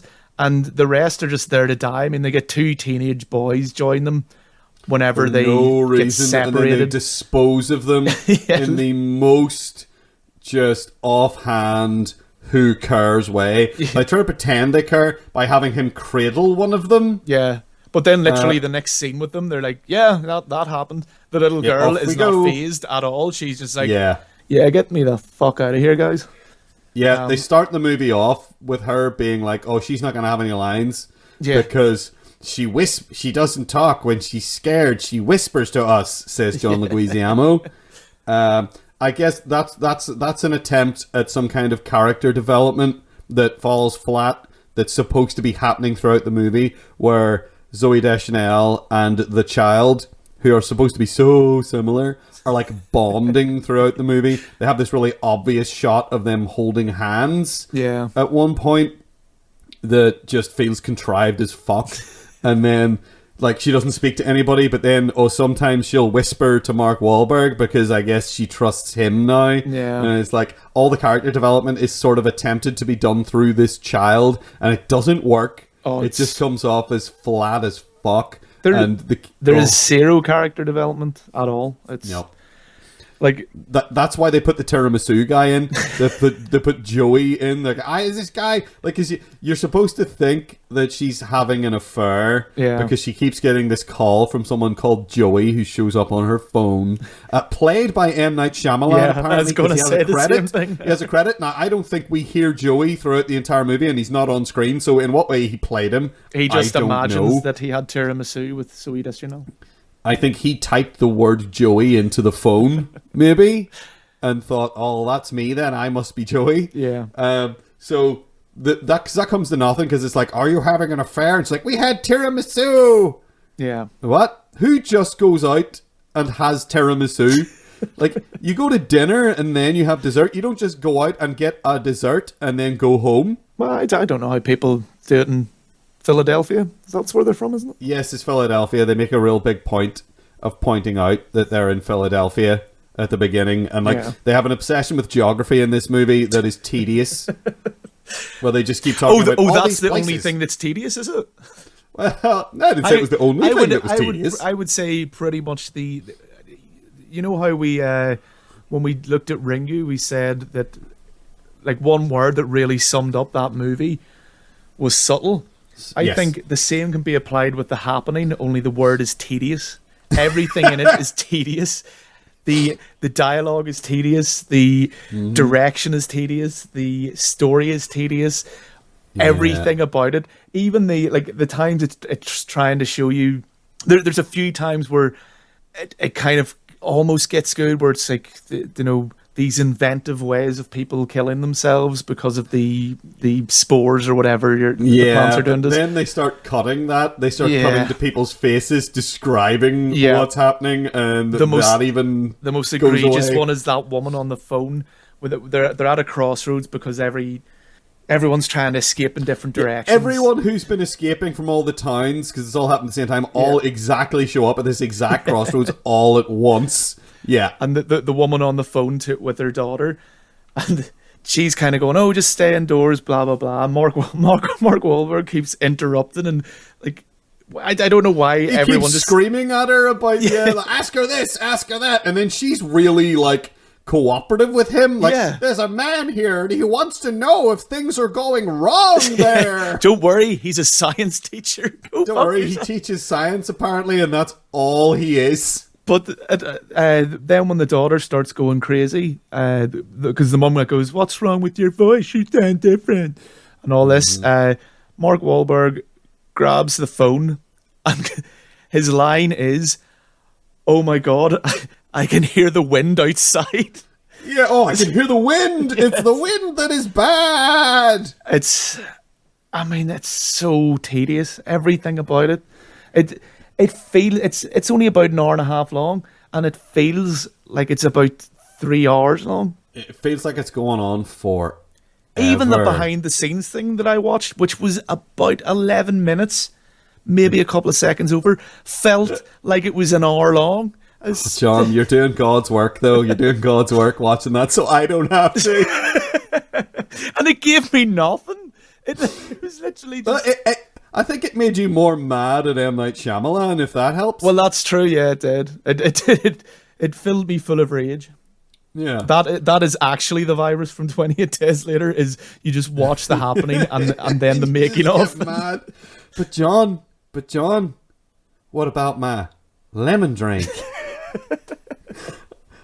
I'm still torn about that. I don't know. It's so. And maybe it's just bad filmmaking, and I know you're going to say that's what it is. I very much believe that's what it is. But there is just something about that entire sequence with that weird old woman that just absolutely felt like something out of Twin Peaks for me.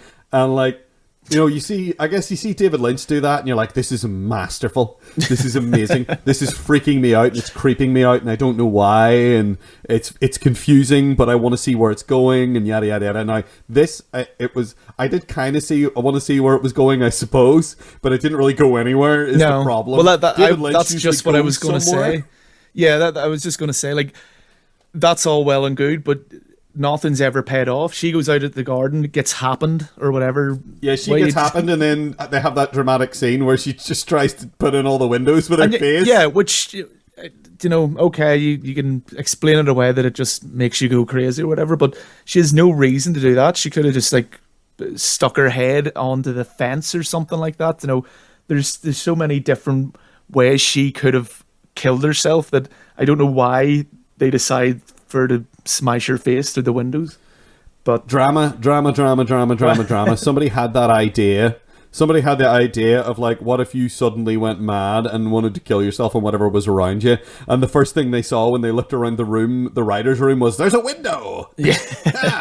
And it's not window. It's not even an effective way to kill herself either. So no, it's terrible. She's like, it takes ages, and it's not like, it doesn't take ages in a way that like you would see in like a really well made film where you'd be like, you'd be feeling tense and you'd be squirming and stuff like that. Yeah. It's just, you're just sort of watching it with your mouth hanging open going, why is she still doing that? And then why does she just die? Yeah. And they even have like this wee moment where like the TV presenter, again, why are the TV channels like a movie? Yeah, why aren't they going crazy and killing themselves? Yeah, like in our 1960s movie, they managed to show that these plants terrorizing the place, or well, more so the people going blind, disrupts everything. Yeah. These plants are killing everyone in high populated areas, and yet TV news programs are still running like normal. They're just like, yeah, I think he wanted to have this sort of like, I mean, he's going through, this is just happening on like the east coast of America, and he wanted to reinforce that, but also I think he was I was going to say paying homage, but I'm just going to say ripping off this time. Just ripping off. Again, we're going to go back to George A. Romero here in zombie movies like Dawn of the Dead. Dawn of the Dead does that, but Dawn of the Dead addresses that, what you're talking about, where in Dawn of the Dead, that stuff is getting worse and worse as time goes on, to the point where you have that absolutely wonderful, it's my favorite one of those types of scenes in anything, where someone on TV is just like, everything is collapsed and everything is falling apart and nobody's doing it. None of this matters, so I'm going to do whatever. And it's a scientist who comes back a few times where he's like trying to tell people, you know, here's how to deal with this sensibly. Yeah. And I could feel myself in him. When I see it now, I feel myself in this man. Yeah. Where he's just, at one point, he's just sitting there in his chair in the movie studio being asked stupid questions by the newsreader. and he just starts saying, "You're all dummies, dummies, dummies, dummies. You're dummies." And it's like, that's brilliant, because that's the point in the movie where that's like the last time you see anyone on TV in that movie. Yeah. Where it's just like, all right, this stuff has properly fallen apart. I think he's trying to do that. I think he's trying to have that kind of... Trying being the operative word, really. Yeah, the greater perspective of what's happening elsewhere, which became a trope in zombie cinema because of Dawn of the Dead. Yeah, you know, because, and you see it kind of masterfully taken off, or satirized in something like, say, Shaun of the Dead, which is a movie where they get actual real British newsreaders and stuff in that to do that stuff. Right. So it feels way more real because they're reading it like they're reading the news and that. Whereas in this it's just cack-handed and incompetent and even stupid. The dialogue they're given is really it's literally just so they can have the lines of like, oh, this could end suddenly at any minute, and they come to this conclusion that it's probably going to peak around 9 p.m. They literally show you a graph that represents the rest of the movie. It's like, oh, don't worry, all you have to do is make it to 9 o'clock tomorrow and everything will be fine. Really? Yeah. Okay. And that's just like, then they're just hiding. They have the stupid pipe. That is maybe the worst thing in the film.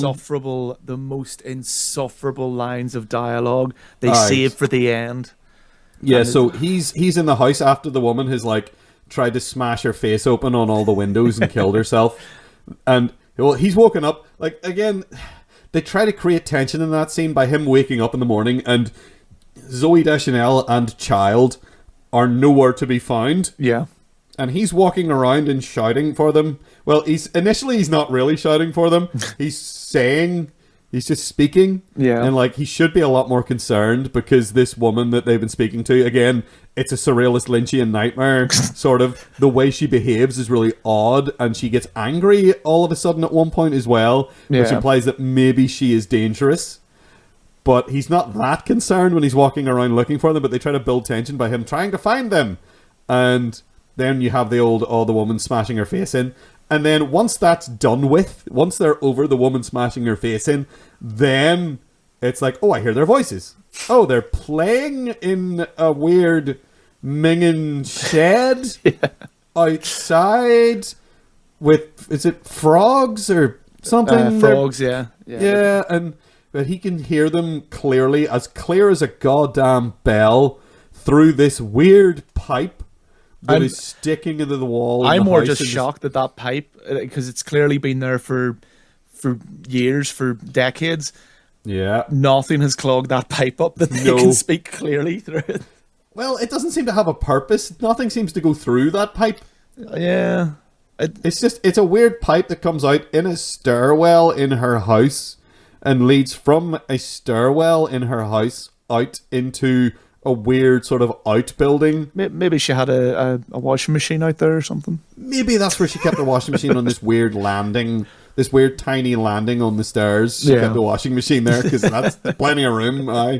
But yeah, that, and then that whole scene where they're like, I guess they're sort of reconciling, even though, because they imply that they're somehow like about to break up or something at the start of the movie, but you never really feel that. Yeah, I mean, you don't feel that, and not only that, but you don't care. No, you don't care, because they're shit people. Yeah, it's just, they're the worst people to follow. Like, kind of disaster movies and things like this, you have to kind of focus in. Well, you don't have to, but it helps focus in on the relatable human story happening within this. Yeah. But this fails on every level to get you interested in them, to make you feel anything for them. Even like John Leguizamo, his character, because this is his daughter, he ends up with these two. Yeah, he abandons them. Yeah, he just decides on a whim, I better go find my wife. Surely I have to go to the town of Princeton, which he refers to by that full title every time he talks about it. Goes, she went to the town of Princeton this morning. Okay. Like, I think the wife would probably be more annoyed that you just left the daughter with a complete stranger, and she, like, when Zoe Deschanel goes to take her the daughter's hand, he's like, "Don't take my daughter's hand unless you mean it," which is again the clunkiest, stupidest thing that no one would ever say. Yeah, it is. Everything about, like, I think the problem that I think the main problem that you're addressing there is that they are charisma vacuums. Yeah. And like I like John Leguizamo. He's been in some really good movies. He's a Super Mario Brothers, man. He's been in some trash as well. He's Luigi Mario, brother of Mario. He'll always be Luigi Mario. I just love the had story. To remind you about that before you go gushing about John Leguizamo. No, I know he's been in some guff. He has been, and his agent must have a drinking problem or something. It's all over the map, like. But and speaking of that, in the Super Mario Brothers movie, I kind of love that. Apparently, they used to just get wasted. Him and no one cared about that film either. So that he knew what he was in for with that one. But yeah, like, he's so wasted in this as well. Like, he's more likable than Mark Wahlberg will ever be. Like just naturally. Yeah. Like even like, because his character is nothing. His character is numbers. His character is I'm a math teacher. Yeah, I'm a math teacher. His character isn't by the numbers. His character is just numbers. Yeah, he teaches mathematics, and so every interaction he has with anyone, he has to bring up numbers and statistics. Like, literally, his explanation for he was talking to his wife whenever they're initially trying to escape. He says that he was on the phone to his wife, and he says, "You're not freaking out?" And he's like, "Nah, I just threw some statistics at her, calmed her right down." It's like, what? What? Yep. No. Hey, and then, like, he's trying to calm other people down with numbers, like that. But you were talking about like in the car when they're driving to the town of Princeton, and he's like, "Hey, do you want to hear a math riddle?" It's like, no. Yeah. Like, and she does. She says yes, and then he doesn't. We don't get to hear the math riddle, because then M. Night Shyamalan would have had to come up with one. Yeah. And then they just and then everything just goes, "Oh, they're killing themselves," and I was kind of relieved that scene ended and everyone killed themselves. Yeah. See, that shouldn't be what you feel whenever the characters start killing themselves. I'm pretty sure you shouldn't be feeling relieved that the scene is over, but I would have much preferred if all these characters had just topped themselves at the start. If it was just one extremely they spent the whole budget on just one extremely gory, horrible, like, 20-minute scene in the park at the beginning, and then just ended the movie there, that would have been amazing. But speaking of that, the people, like, trying to kill themselves, the guy who goes into the lion pit, the lion enclosure, it looks so stupid. It looks terrible. It looks terrible. So, and that was meant to be their big. You could tell that was their. Yeah, this is going to be mind blowing. We spent so much money on fake arms. Oh, it looks so rubbish. Yeah, it looks terrible. And it's supposed to be like, I guess it's supposed to be someone filming. Is it supposed to be someone filming on their phone? Yeah, it is. Yeah, I think it's supposed to be someone filming on their phone, but, like, it doesn't even look like it is that. What kind of terrorists are these? The first thing I thought was, apparently they're lions, the terrorists. Apparently the terrorists are lions. See, that would be a better movie. Yeah, if the lions just got militant. That'd be a pretty good film. It'd be better than this. Yep. Yeah, so this movie is I mean, if it's not a surrealist masterpiece, then it is a garbage dump. It's badly written. The characters that we are forced to follow for 92 minutes or whatever. I would go on to your narrative here if it wasn't for the fact that I've seen a few interviews and things with M. Night Shyamalan, and I don't think he has the capacity to make a surrealist masterpiece. Maybe that actress just started doing that as some kind of rebellion against the production. Maybe, I don't know, but it was just, as soon as she said that stuff about the lemon drink, I just made this connection to Hot Dog Man from earlier in the movie, and I was like, is that what this is? Is this whole movie taking place just outside of Twin Peaks? is that where we're going here? But yeah, ultimately, by the time the movie ended, I felt like that had kind of left me. Everything to do with her felt weirdly Lynchian. Yeah. But I don't know if that was the intention of the filmmaker or not, and I feel like maybe it wasn't. Probably. I feel like maybe he thought he was being quirky rather than doing something worthwhile. Yeah, he's no David Lynch. No.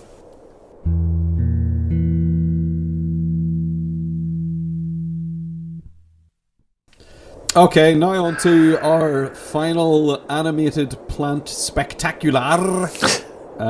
We have as our third feature here Little Shop of Horrors, the 1986 musical directed by, again, the great Frank Oz, Miss Piggy and Fozzie Bear himself. As well as being a very good director himself. As well as apparently, now don't show your hand too early there, but as well as being a very good director, he also, I mean, he's every sort of anything that has anything to do with Jim Henson or Jim Henson's workshop or anything like that, you're pretty much guaranteed that Frank Oz will be at least a featured player, if not a director or even writer on it as well. He shows up everywhere. In fact, he showed up in it was American Werewolf in London on our second episode. We had a little chat about Frank Oz. Yeah, he's a man I have a lot of time for, with good reason. So with all that preamble out of the way, John, what did you think of Little Shop of Horrors? I think Little Shop of Horrors is wonderful, and it's one of these weird movies that it's very unique and it should never have existed. It's so bizarre how this all came. This 1986 film it's actually based on the off-Broadway musical, which is based on a 1960s movie that was made in 2 days. Was it? Yeah, it's like it was a joke in the industry almost. Like Roger Corman. Who is also, like, again, it requires a lot of qualification when you talk about Roger Corman, but he is a man who I also have a lot of time for, but he's notorious for this kind of shit. Yeah, he had he was big in the B-movie industry back then, and I think you kind of need to, it's one of these things where you kind of need to know a bit about the origins of the first movie to kind of appreciate just how ridiculous this 1986 movie existing is, because there's some people said it was a bet, but it's more than likely that Roger Corman made the movie in it's 2 days. There was reshoots though. It's probably more than 2 days. It's about 4 days, but even that's ridiculous for a movie. And it's because the industry rules were changing and actors would have to get residuals for future releases of their work. So he wanted to get this out before those rules changed. That's way more insidious. That's just like, apparently we need to get this done now. Yeah, he was kind of tight with money. You can tell that when you see his films. Yeah, he's tight with money. So that's how this movie, and the 1960s one was this rushed thing. They were just kind of having a bit of fun with it. They were trying this kind of dark humor. It's really goofy. It's really goofy, and it's a B movie that is almost being a send up of B movies, where it's like, this is ridiculous, and it's supposed, like, the original, it's supposed to be a comedy. Yeah, Little Shop of Horrors. It doesn't really stupid. Work too well now, or even I actually don't know how well it did. I think it didn't do particularly well, but it became a cult film. It was a thing people talked about because, like, nobody had seen it, because it wasn't. I mean, I've seen it. I saw it a long time ago. Again, it was one of those ones that I saw when I was much younger, because it was just playing on TV, and like I saw it after I had seen this movie. Yeah. And I remember, like, because I didn't know, obviously, when I was like 10 years old or whatever, I didn't know about the history of this film or the concept of remakes may even at that point have been beyond something that I was familiar with. But I remember watching it and being like, "Oh, this is weird," because I've seen this other movie that is sort of the same story. I remember finding it very boring when I watched it. Again, I was 10, so maybe I would have been quite easily bored. Maybe if I watched it now, I wouldn't feel that way. But I remember feeling like it was incredibly dull when I originally saw it. But I was fascinated because people were calling this guy Seymour. Yeah, you know, he's Seymour Krelborn, and I was like, I know who that is, but this is not. This is not him. That's not Rick Moranis. That's not. Well, at that point, that's not Lewis from Ghostbusters. Was my touchstone then? Yes, that was the thing that upset me. Maybe you also at this point didn't realize that actors weren't their characters. Maybe. Well, you know what? I was 10 years old. I think maybe I'd gotten to that point. You cheeky bugger, yeah. Yeah, but there's grown adults who don't know that there's people who like that kid who played Joffrey in Game of Thrones was getting death threats from people. So I don't think it's beyond the realms of thought to think plausibility. Yeah, but I mean those people are probably fully grown adults though. Is the problem? Yeah. You know, me at 10 years old, no, I did not think that Lewis Tully was a real person who lived in New York City. Wow. No, but so as far as the context of the original movie goes, I don't know if it's great. It's maybe I'd need to go back and watch it again. Yeah. But this movie is so fascinating. Then you had like because this is based the 1986 movie. Yeah, is based more off the musical, the off-Broadway musical that happened because the 60s one got this cult following, and they stay fairly strictly to the off-Broadway, the musical version. They change very, very little in it, but it's, as we mentioned, directed by Frank Oz, who I mean, I don't think any other director could have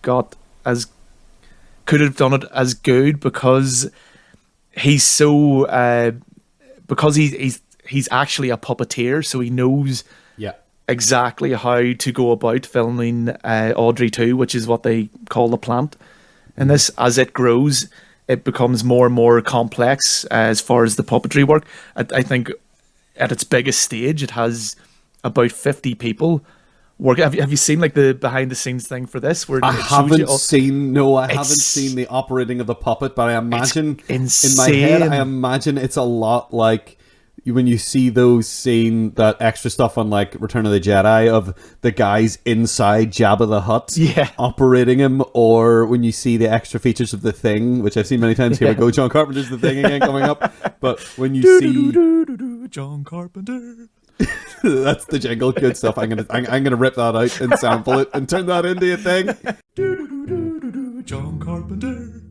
Okay, so it's like you see that, and there's the dog thing in that, and that has like 3 people inside it. Like I think it's actually Stan Winston is operating the head of that thing, and there's 2 other guys moving stuff around down the far end as well. But this puppet seems a lot more complicated than though.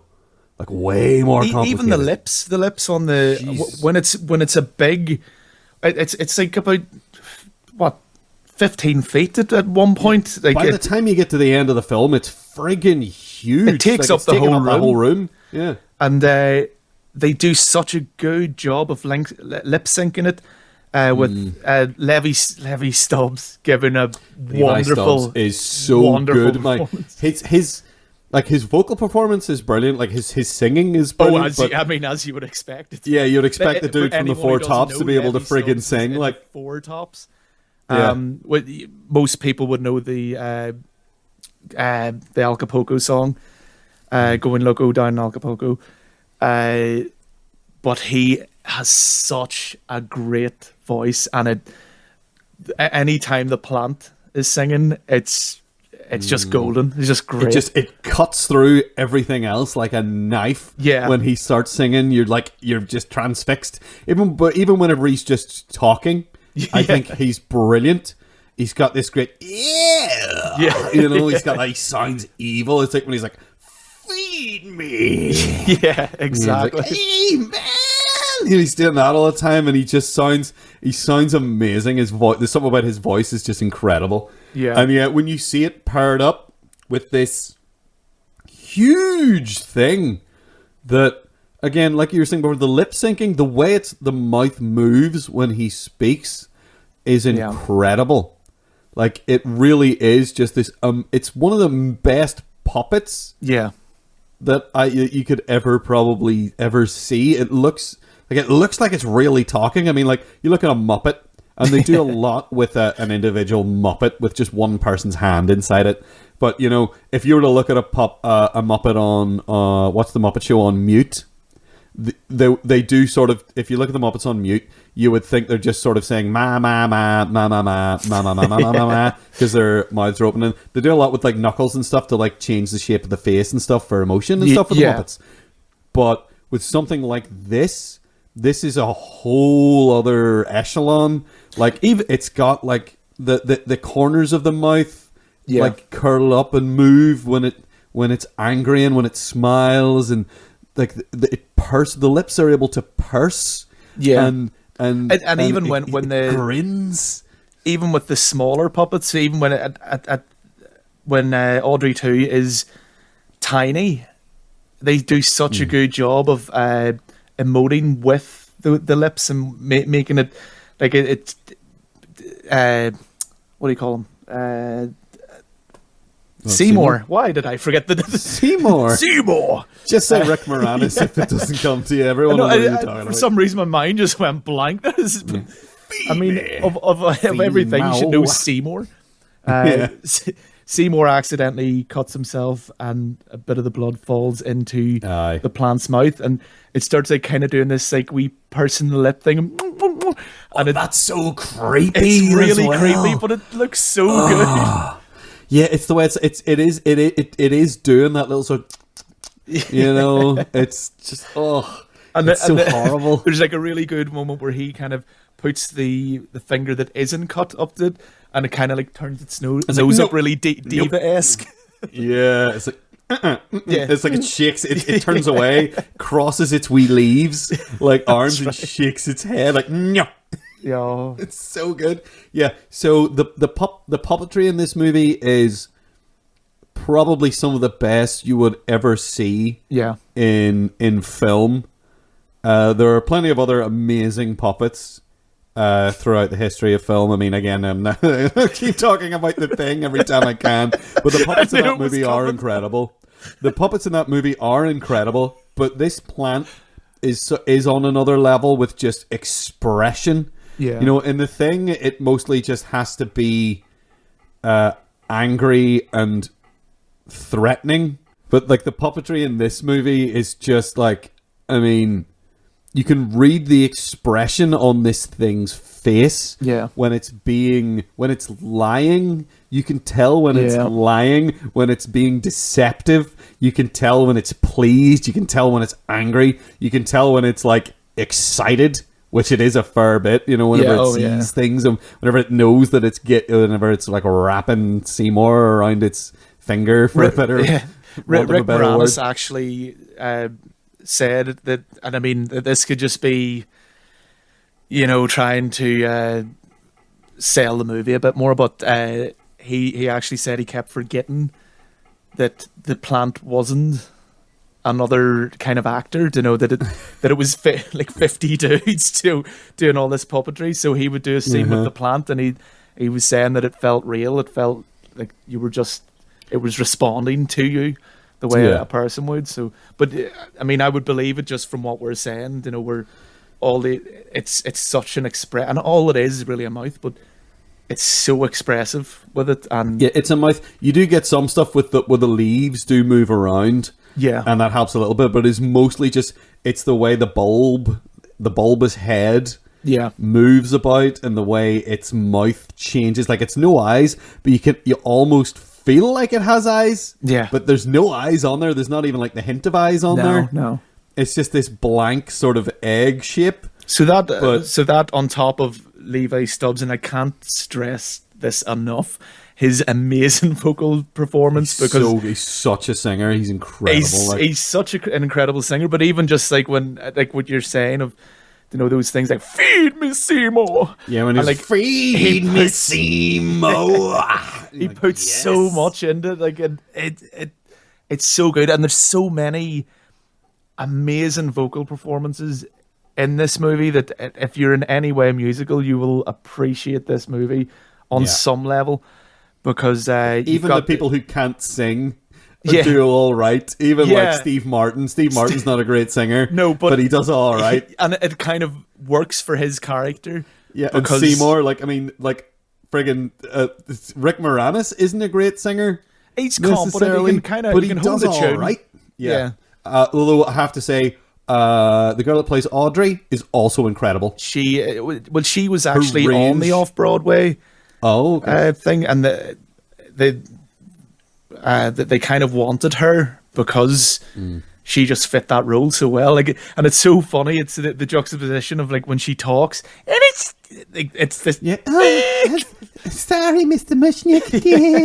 Yeah, it's like I think that's a credit to her acting, because she talked. Oh, John, I have seen this. If I had to guess, you feel an affinity with Audrey? At a count of how many times I've seen this film. It was a film we recorded it off. I think we recorded it off of the TV. Yeah. When I was like a kid, when I was like 6 or something. This got recorded off the TV. Me and my brother. My brother would do this thing where if we had a good film, he would watch it and watch it and watch it, like until the tape warped, and then you couldn't watch it no longer. Until it was so busted that you couldn't watch it anymore. So, like one of the other films that we had that I remember most, like that was Terminator 2. Yeah. Whenever it was on TV. Whenever it was first on TV, I think it was probably like 93, 94 or something when it was on TV. It was probably about 9, maybe. And that film was never off. I've probably seen Terminator 2 in excess of 20 or 30 times. I think I've seen this film more than that, just by virtue of it having been just on all the time in the house. Yeah. So, yes, I know this film like the back of my hand. I know this film so well, to the point where I got similar feelings. I haven't seen it in years, but rewatching it there was kind of a weird feeling for me.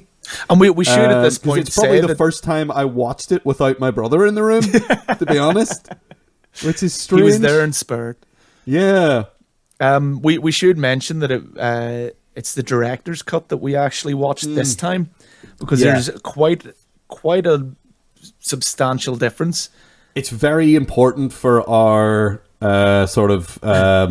our overarching purpose here, as to which version we're considering. But also, I don't know if you looked into it too much, but it was because basically the ending is different in the director's cut, and it was Frank Oz originally intended. So the director's cut was the first version that he was showing to test audiences, and it did not test well because it's a bit of a downer, yeah, big time. Yeah, it's like for the same reason that Day of the Triffids doesn't end that way. Maybe that's why they did this in this movie, where they took this out. Yeah, but I think throughout the course of the movie, I mean, if anyone hasn't seen it, it's a movie about a plant that eats people. Which, again, if you heard me talk about Christine before, you'll know that that's something that will appeal to me hugely. This thing that shouldn't eat people or kill people is now eating or killing people. Yeah, and that's amazing. I love the plant. I love the whole concept of this plant. Yeah. That eats people and is a manipulative liar. I think that's what I like most about it, is that the plant is manipulative. And it's also to get what it wants. I mean, you could go deeper into this story if you want. It's it's very much an allegory on like kind of financial greed and sacrificing your morals to get to become successful and to become rich. And yeah, he's leaning into it at some point. He gets famous because he has this cool, weird plant. Yeah. And he is, at some point, he is willing to, use it to get famous. Oh, yeah. But people are dying along the way, and it wants to eat people, and that also sort of comes to a head when there's a guy who says, we want to put Audrey 2s in every home. Yeah. And he's like, oh my God. And he has that revelation about like, this is what you wanted all along. Yeah. And I mean, that works. This is why the original, the director's cut version works better, is that, that is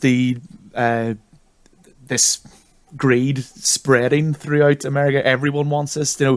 At first it's just Seymour like trying to chase down this American dream. He came from nothing and blah blah blah, and that's just everywhere. And basically it destroys. Spoiler, but it destroys the world essentially. Yeah, I mean in the director's cut ending. Yeah.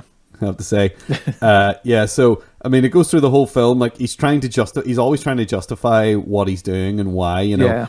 It's becoming successful for the flower shop, so that's why he's willing to feed it his blood. And then it gets to the point where the plant first talks, when it's person sized at that point, I suppose you'd say, and it like starts to wilt. And there's been this whole sort of background thing going on with Audrey, who he is unrequited love for Audrey, who works there. And they have this pretty dark sort of backstory of domestic abuse going on. Yeah, there's a few, it's a dark comedy, but I would suggest if anyone is, sensitive or doesn't want kind of people joking about domestic abuse, then maybe, they don't go into too heavy. They don't make fun of the domestic abuse aspect, but in fact, the abuser does get his comeuppance. But it is a wee bit. There's a few lines that probably haven't aged well in it. A few things, and it can be problematic, but I don't think it's massive. And and again, it is a dark comedy, so. Yeah, they address a lot of. I mean, at one point he's in an alleyway chopping this guy up with an axe. So it's real dark. Yep. Yeah, and like I love that scene as well. Like when he goes to the dentist because he's decided, like, the plant basically persuades him, like, I need. He does that thing where he's like, oh, I'll get you some pig's blood from the butchers. So he says, I'll get you some meat. He says, I'll get you something from the butchers. And he's like, must be blood. Yeah. And then he's like, oh, I'll get some pig's blood or something. He goes, must be fresh. You're like, oh God, it's so creepy. Oh, it's so good. Again, props to Levi Stubbs for it's that must be blood, must be fresh is something that has stuck with me for my entire life. And that's the thing, is like they do this whole song where it's like, feed me Seymour, and he's telling him, like, I'll get big and strong, and I've been successful for you so far, so you'll get what you want if you keep feeding me. Yeah, do you want a car, and all this kind of stuff, like all this material things that I can bring you. And then he's like, I don't know anyone who deserves to die. And then the plant puts its tendril around him and is just like, or do you? And they turn and look out the window, and that's the point where you see Audrey's boyfriend pulling up, and he's a piece of crap, and he's like left her. She's fallen off the motorcycle, and he's left her behind. And then he starts slapping her around, and it's all and then you're like, right, well, obviously this guy has to die. Yeah. And like, but he never kills anyone. Seymour never actually kills anyone. He goes to the dentist with a gun with the intention of killing him, and then the dentist decides to get real high, and then because he pulls the gun on him, that then does sort of cause the dentist's death in a way, because he sort of panics a bit and tries to like undo the valve on his scurry laughing gas mask that he's made for himself, and pulls the valve off and then suffocates. Yeah. So he doesn't really kill him. He does drag his body back to the shop and chop him up in the alleyway. Because at this stage, Audrey 2, the plant's not able to eat people whole at this point. No, he has to, because it's person sized, so it couldn't eat a whole human in one bite. Yeah. It's like and then he's got the bits like wrapped in newspaper. He's put them in newspaper. I think that's for the sake of just being not being vulgar. Yeah. Or like this is a film that has to play in cinemas. Yeah. And we want people who like musicals to come see this, and we don't want to just have this point a third of the way into the movie where suddenly it's like extremely realistic guts and grisly stuff everywhere. So I understand why they did that. Now, personally, I would love to see an uncensored version of this that's just brutal. You want to see the R-rated version? Yeah, but well, here you might be in luck because I did read somewhere that they've decided to remake it. That's not luck, John. Yeah, that's the opposite. Yeah, I mean, if they put somebody like Lin-Manuel Miranda in that or something, that might be all right. That could be okay. Scarlett Johansson might be. Oh, is she Seymour? She's Seymour. Well, she could be. They could easily do that. Like they could easily have her play the lead. Oh yeah, if they wanted to. I was going to say, can she sing? But it was like, what, can Rick Moranis sing? Not really. Yeah, I don't think it matters so much. The lead character kind of almost helps. It's like that kind of. You don't think of folk singers as the best singers, but sometimes it's that. It's what the imperfections that make their voice more unique and the draws gritty you roughness. It's like Willie Nelson's not like an opera singer, but it sounds good. Exactly, and that's the thing with your lead character. It's good, and I prefer that you can actually hear that it is Rick Moranis or it is Steve Martin, that they just haven't overdubbed with a better singer for it to sound great. But I think it helps that then you have the likes of Levi Stubbs, and you've got the. I'll just call them the Greek chorus, the three girls who... They absolutely are. That is exactly when I was watching it, I was thinking... Because the last time I saw this was before I studied like A-level English, so I didn't necessarily understand the concept of the Greek chorus, but they are absolutely filling that role. Yeah, you're 100% and they're right. Amazing, and they're brilliant, and they get some of the best songs, really, because they sing most of that. I think my favourite song in it is that Down on Skid Row song. That's a good tune. That has so many movements in it where it changes. Good, and it's so. It's. I love the juxtaposition of the subject matter. The subject matter is so depressing. It is. But it's this upbeat, funky. The song is so. It's still stuck in my head right now. It won't leave. No, my favourite song is definitely the Feed Me one. Feed me, Seymour. That is easily my favourite song. I think it's brilliant. There's so many. It's just that, though, that there's so many good songs in this that it's hard to pick. I don't like Suddenly Seymour. That's the one we always... That's the one we always used to fast forward past whenever we were watching it. We would fast forward past Suddenly Seymour because we didn't want to hear that. The only thing is that's where the actress who plays Audrey, that's where she really comes out. You're like, really lets it go, yeah. And it's so impressive. I think it's because we were 9 and we were like, this isn't fun. This is a mushy song about love. Yeah, who cares about that? We want to hear songs about eating people. Well, that's fair enough, and it is. It has its problems, I suppose. Suddenly Seymour. Yeah, this time around, I did appreciate it more. Yeah, especially I think with she can really sing. Oh, she belts it out, and it's amazing. But she also, I think the importance of Suddenly Seymour, it becomes apparent again that the director's cut was the intentional version, because whenever she gets kind of half-eaten by the plant, and he saves her. Seymour manages to save her, but it's too late. She's dying in his arms. Yeah, and it all kind of comes full circle where you see there's a song that Audrey sings in it about somewhere green. It's somewhere like that's green. Yeah, it's about her. Yeah.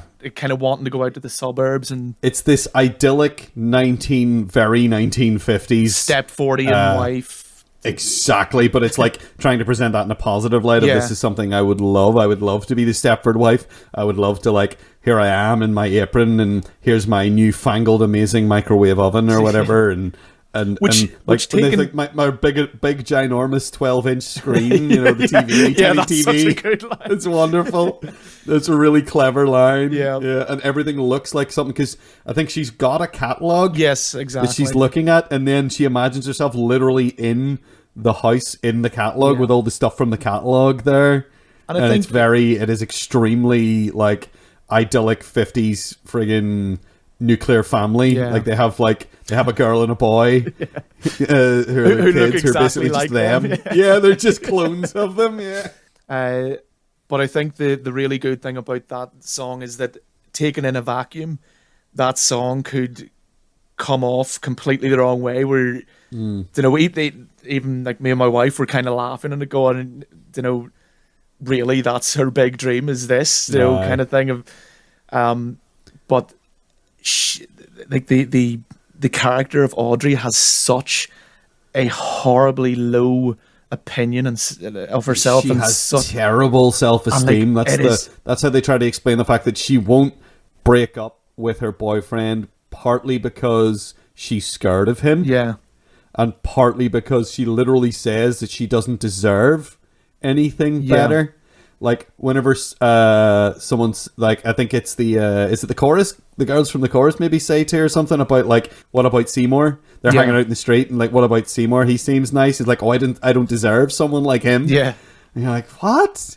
But what? So yeah, she really is just like that. That whole thing is like the best. That's the best thing she hopes for. Yeah, it's like, oh, if I could be like this, if I could live my life like how I see it on TV. Yeah. Or, whereas like my life is literally in these urine-stained streets where we're surrounded by homeless people all the time and violence and crime. Yeah. And everything's filthy and we're extremely poor. And like, her boyfriend is just like the scummiest of the scum. Yeah. And you're like, well, you know what? If you're in that situation, you would look at that life and be like, wouldn't that be amazing? Yeah, of course. And I mean that, her speech when she's dying, I think it's a shame it didn't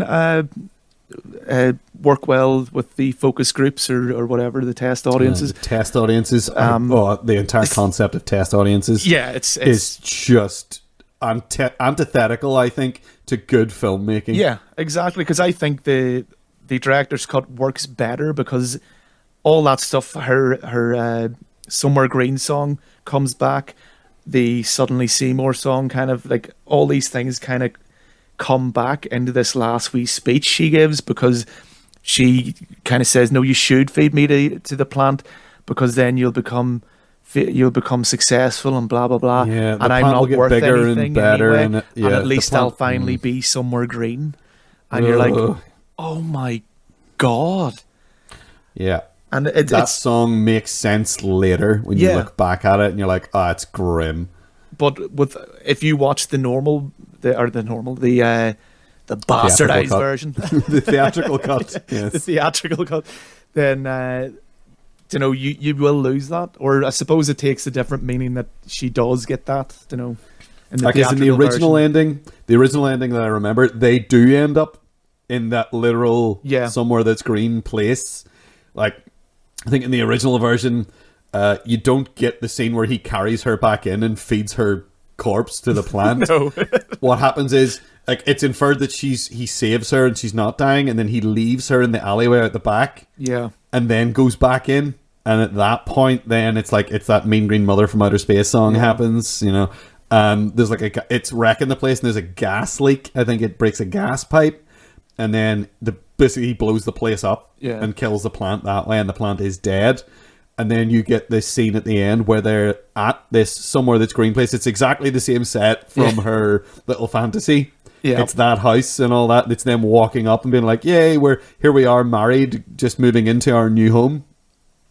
And then you get this standard sort of end of the movie twist where the camera, as they go into the house, the camera pans down to the flower bed and zooms in, and there's a wee tiny Audrey too, growing in the flower bed. And I can't remember exactly. I think it just leans down and looks straight into the camera and smirks. Yeah, I'm pretty sure. Which is an ending I like. Yeah. It's an ending I like, but the ending that's in this movie is just off the fucking chain. Like, I mean, he goes back in and he tries to beat it, and it basically just pulls the building down around them. Yeah. And everyone's dead. It just crush, and just it wrecks everything. And then we just get this super cut. In the modern terms, if this was on YouTube, it would be a super cut of the news, basically. Well, we get our great chorus again, kind of. Aye. Just giving us the epilogue essentially as well, because I mean they're so important throughout the whole thing. Just kind of they're holding the plot together. Yeah, in a very good and like it works so well. And I mean, as I said before, their songs are great. So yeah, it's actually a joy to hear them come in. You're like, yeah, another sweet song. But yeah, they open this whole thing where like the little Audrey 2s sold well, and then that's it. Humanity is and then you just get giant ones. Here they are here wrecking all these cars, and then you get like bigger ones that are wrecking buildings and smashing things, and you have that huge one on like the Brooklyn Bridge that's just swiping buses and planes out of the air and stuff, and there's two of them like King Kong style, I think, hanging off the Empire State Building, and it just looks fun. It just looks like it does.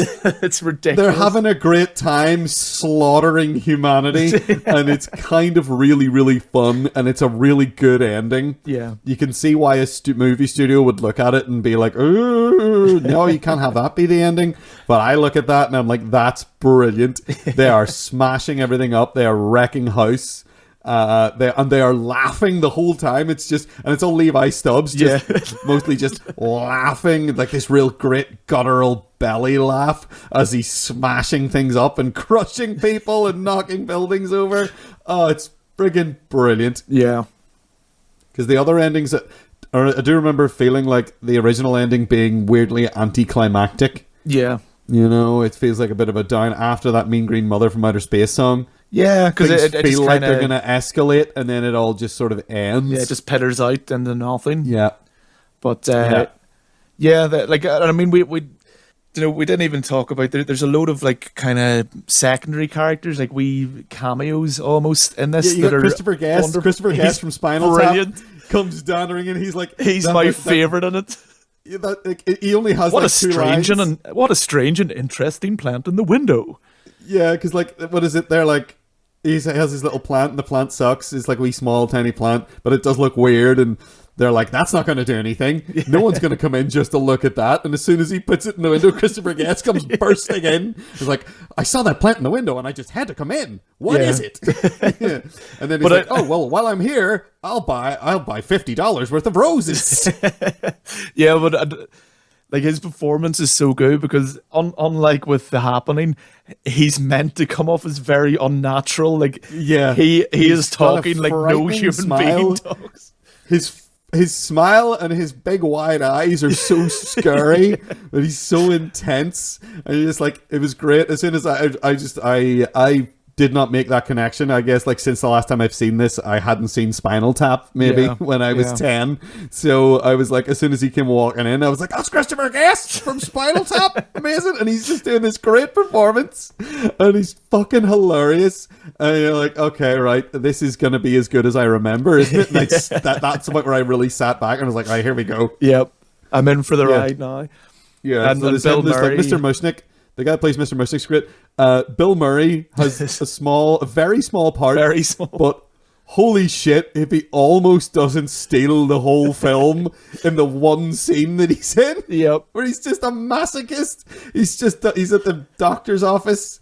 It's when Seymour goes to kill the dentist. Yeah, he gets in before him. He's the other patient. And it's kind of implied, or he maybe says it outright, that, you know, he's more or less been looking for this dentist in particular because the last dentist he went to like was almost too good at their job in a sense. That, you know, he didn't feel a thing, and he's raging about this. Yeah, he's raging because he loves it. He talks about like some old woman that he used to go to who like she couldn't really see too good, but if you pointed her in the right direction, she got the job done, and that was like his favorite dentist. And he just keeps talking about, like, I think they imply a lot of, like, childhood trauma with him in some way, and that, like, he got messed up as a kid because when he went to the dentist and it was real bad, he'd get a cookie, and he just keeps shouting about, now, do I get a cookie? Do I get a cookie? And he's just this horrifying, masochistic pervert. Yeah. Even like the first scene of him, he's not sitting on the seat properly. He's sitting like a kid. He has his feet on the chair with his knees up to his chest. He's up on his honkers. He's just so excited to get in there, and he's like, the kid comes out. He's like, the kid who's been screaming for the last few minutes comes out with like her like big retainer thing around her face, like really upset. Like, how was it? How was it? What did it feel like? Tell me how it felt. Like, Jesus Christ, man. Oh, it's so good. Oh, it's very good. So all that stuff is wonderful. I don't know if there's any other like significant little cameos other than those, but they're brilliant. Yeah, both of them are great. And just like, as I say, like you can't understate how good the puppetry is. No, and how because it's so convincing. Yeah, you know, it's so just like it's like that's a real character that's there in the scene. Yeah, and is speaking, and it feels so convincing. It's just great. And I guess we'll have to decide, like, what ending are we going with here? Are we going with the... Well, they're both actually... You could look at it as they're both kind of the same. It's just the director's cut one just takes you further down the timeline in a sense, because the theatrical release version, Audrey 2 still survives. And they're still going to sell Audrey 2s about the place, because it doesn't tell you of Seymour stopping that happening. Yeah, you don't get any sort of conclusion to the arc of, we're going to put these in every home. That guy exactly wants to sell them. Yeah, they don't like undo that, I don't think, in the theatrical cut. No. So, and then of course you also have that the thing where it pans down and you see one in the flower bed, like, oh no, there's other ones. So I think it's kind of, it's implied that that which ending do you think is better? Do you think the original ending's better, or this the subtle ending, or the unsubtle ending? I think the unsubtle ending, because I think it feeds more into the allegory of greed and if the plant is this kind of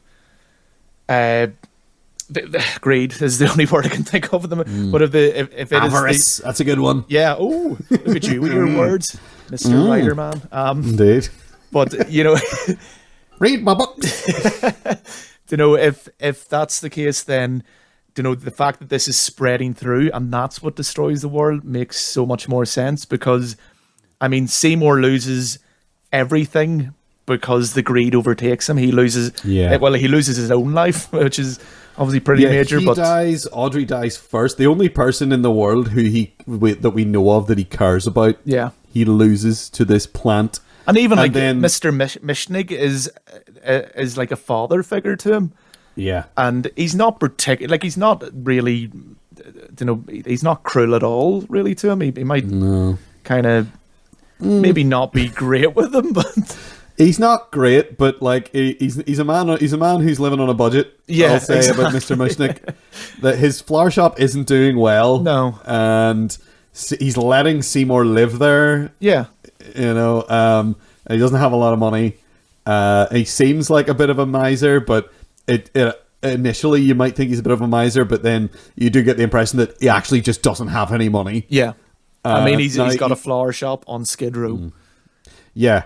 Yeah, he lives on Skid Row and he has a flower shop there, and that sucks. Apparently Skid Row sucks. Yeah, yeah. That's all we learned about through the great Skid Row song. We learned about how horrible the place they live in is. Yeah, so he's not really he's a little antagonistic at one point before he gets eaten. Because well, in fairness, he did catch Seymour cutting a body up with an axe. And he made the completely understandable assumption that Seymour had murdered the dentist and chopped him up with an axe. But he did. We know that we know that Seymour didn't actually kill the dentist, but still, it's Mr. Mushnick is being sort of reasonable, and even then he is kind of being nice, because it seems like he's going to turn him into the cops. Yeah. And then he's like, you know what? Maybe I'll let you go. But before you go, you have to tell me how to look after the plant. Yeah. Yeah, he's not going to let that go because it's what's actually made his business successful. Yeah, it's the only thing they have going for him. And like, if he gets rid of Seymour, it'll die because it's threatening.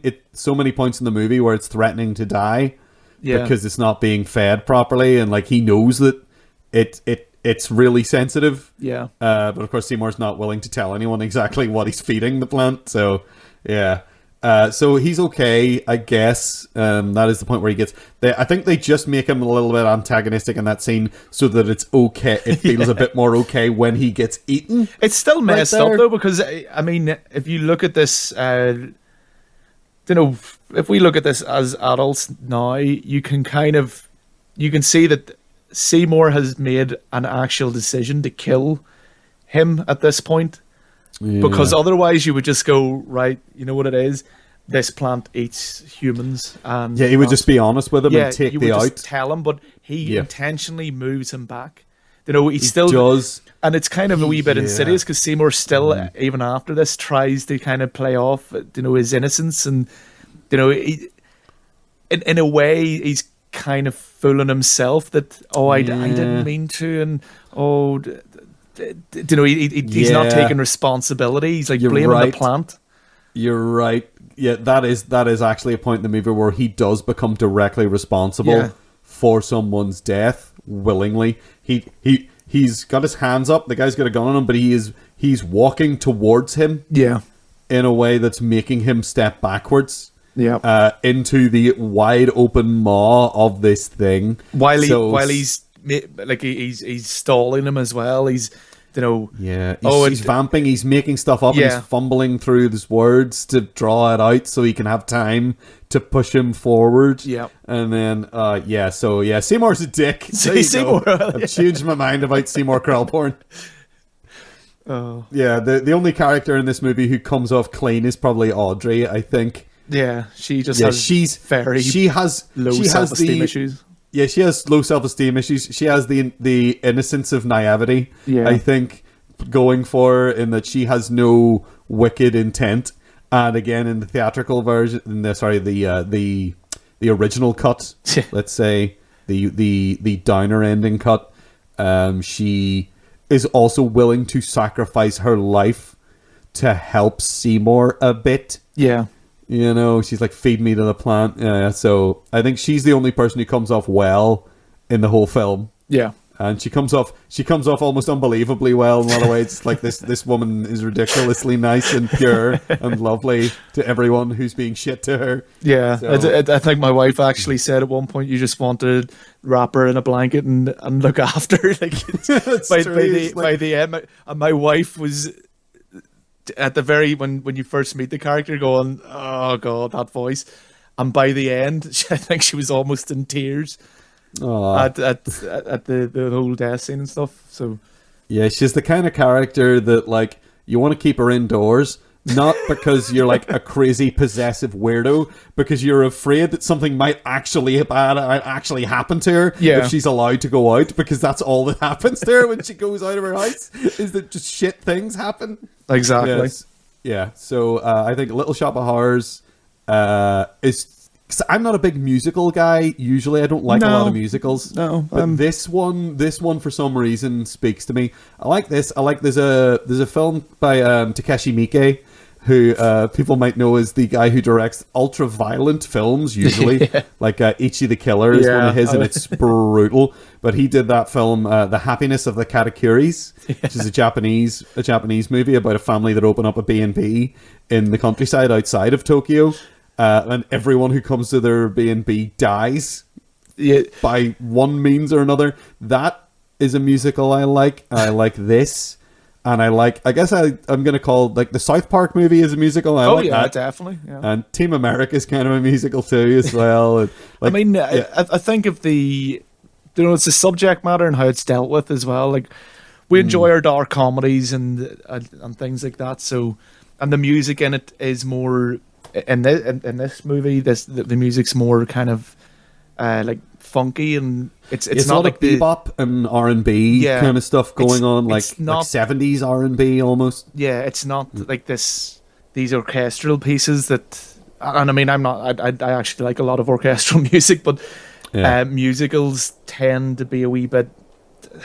What word would you use? Well, no, I think orchestral's a good way to go with. I mean, sometimes they seem classically influenced in that, like, oh, we have to have this orchestra, whereas this is like a Motown band. Yeah. This is like the Motown band are playing made a musical. Is Yeah. what this feels like, and I fucking love Motown. I love funk music. I love I like sort of older R&B music. Yeah. From like the 60s and 70s. I like that stuff.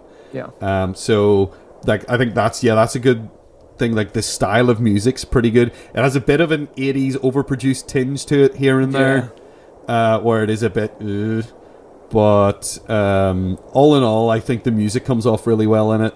And like, as I say, I'm not a big musical fan. I wouldn't hear that something is a musical and want to see it. I'd be like, but what else has it got?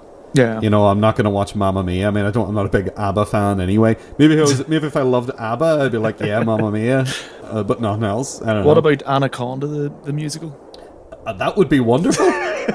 Unless Jennifer Lopez is actually in it, in which case I would say no. But keep Ice Cube in there, like. Oh yeah.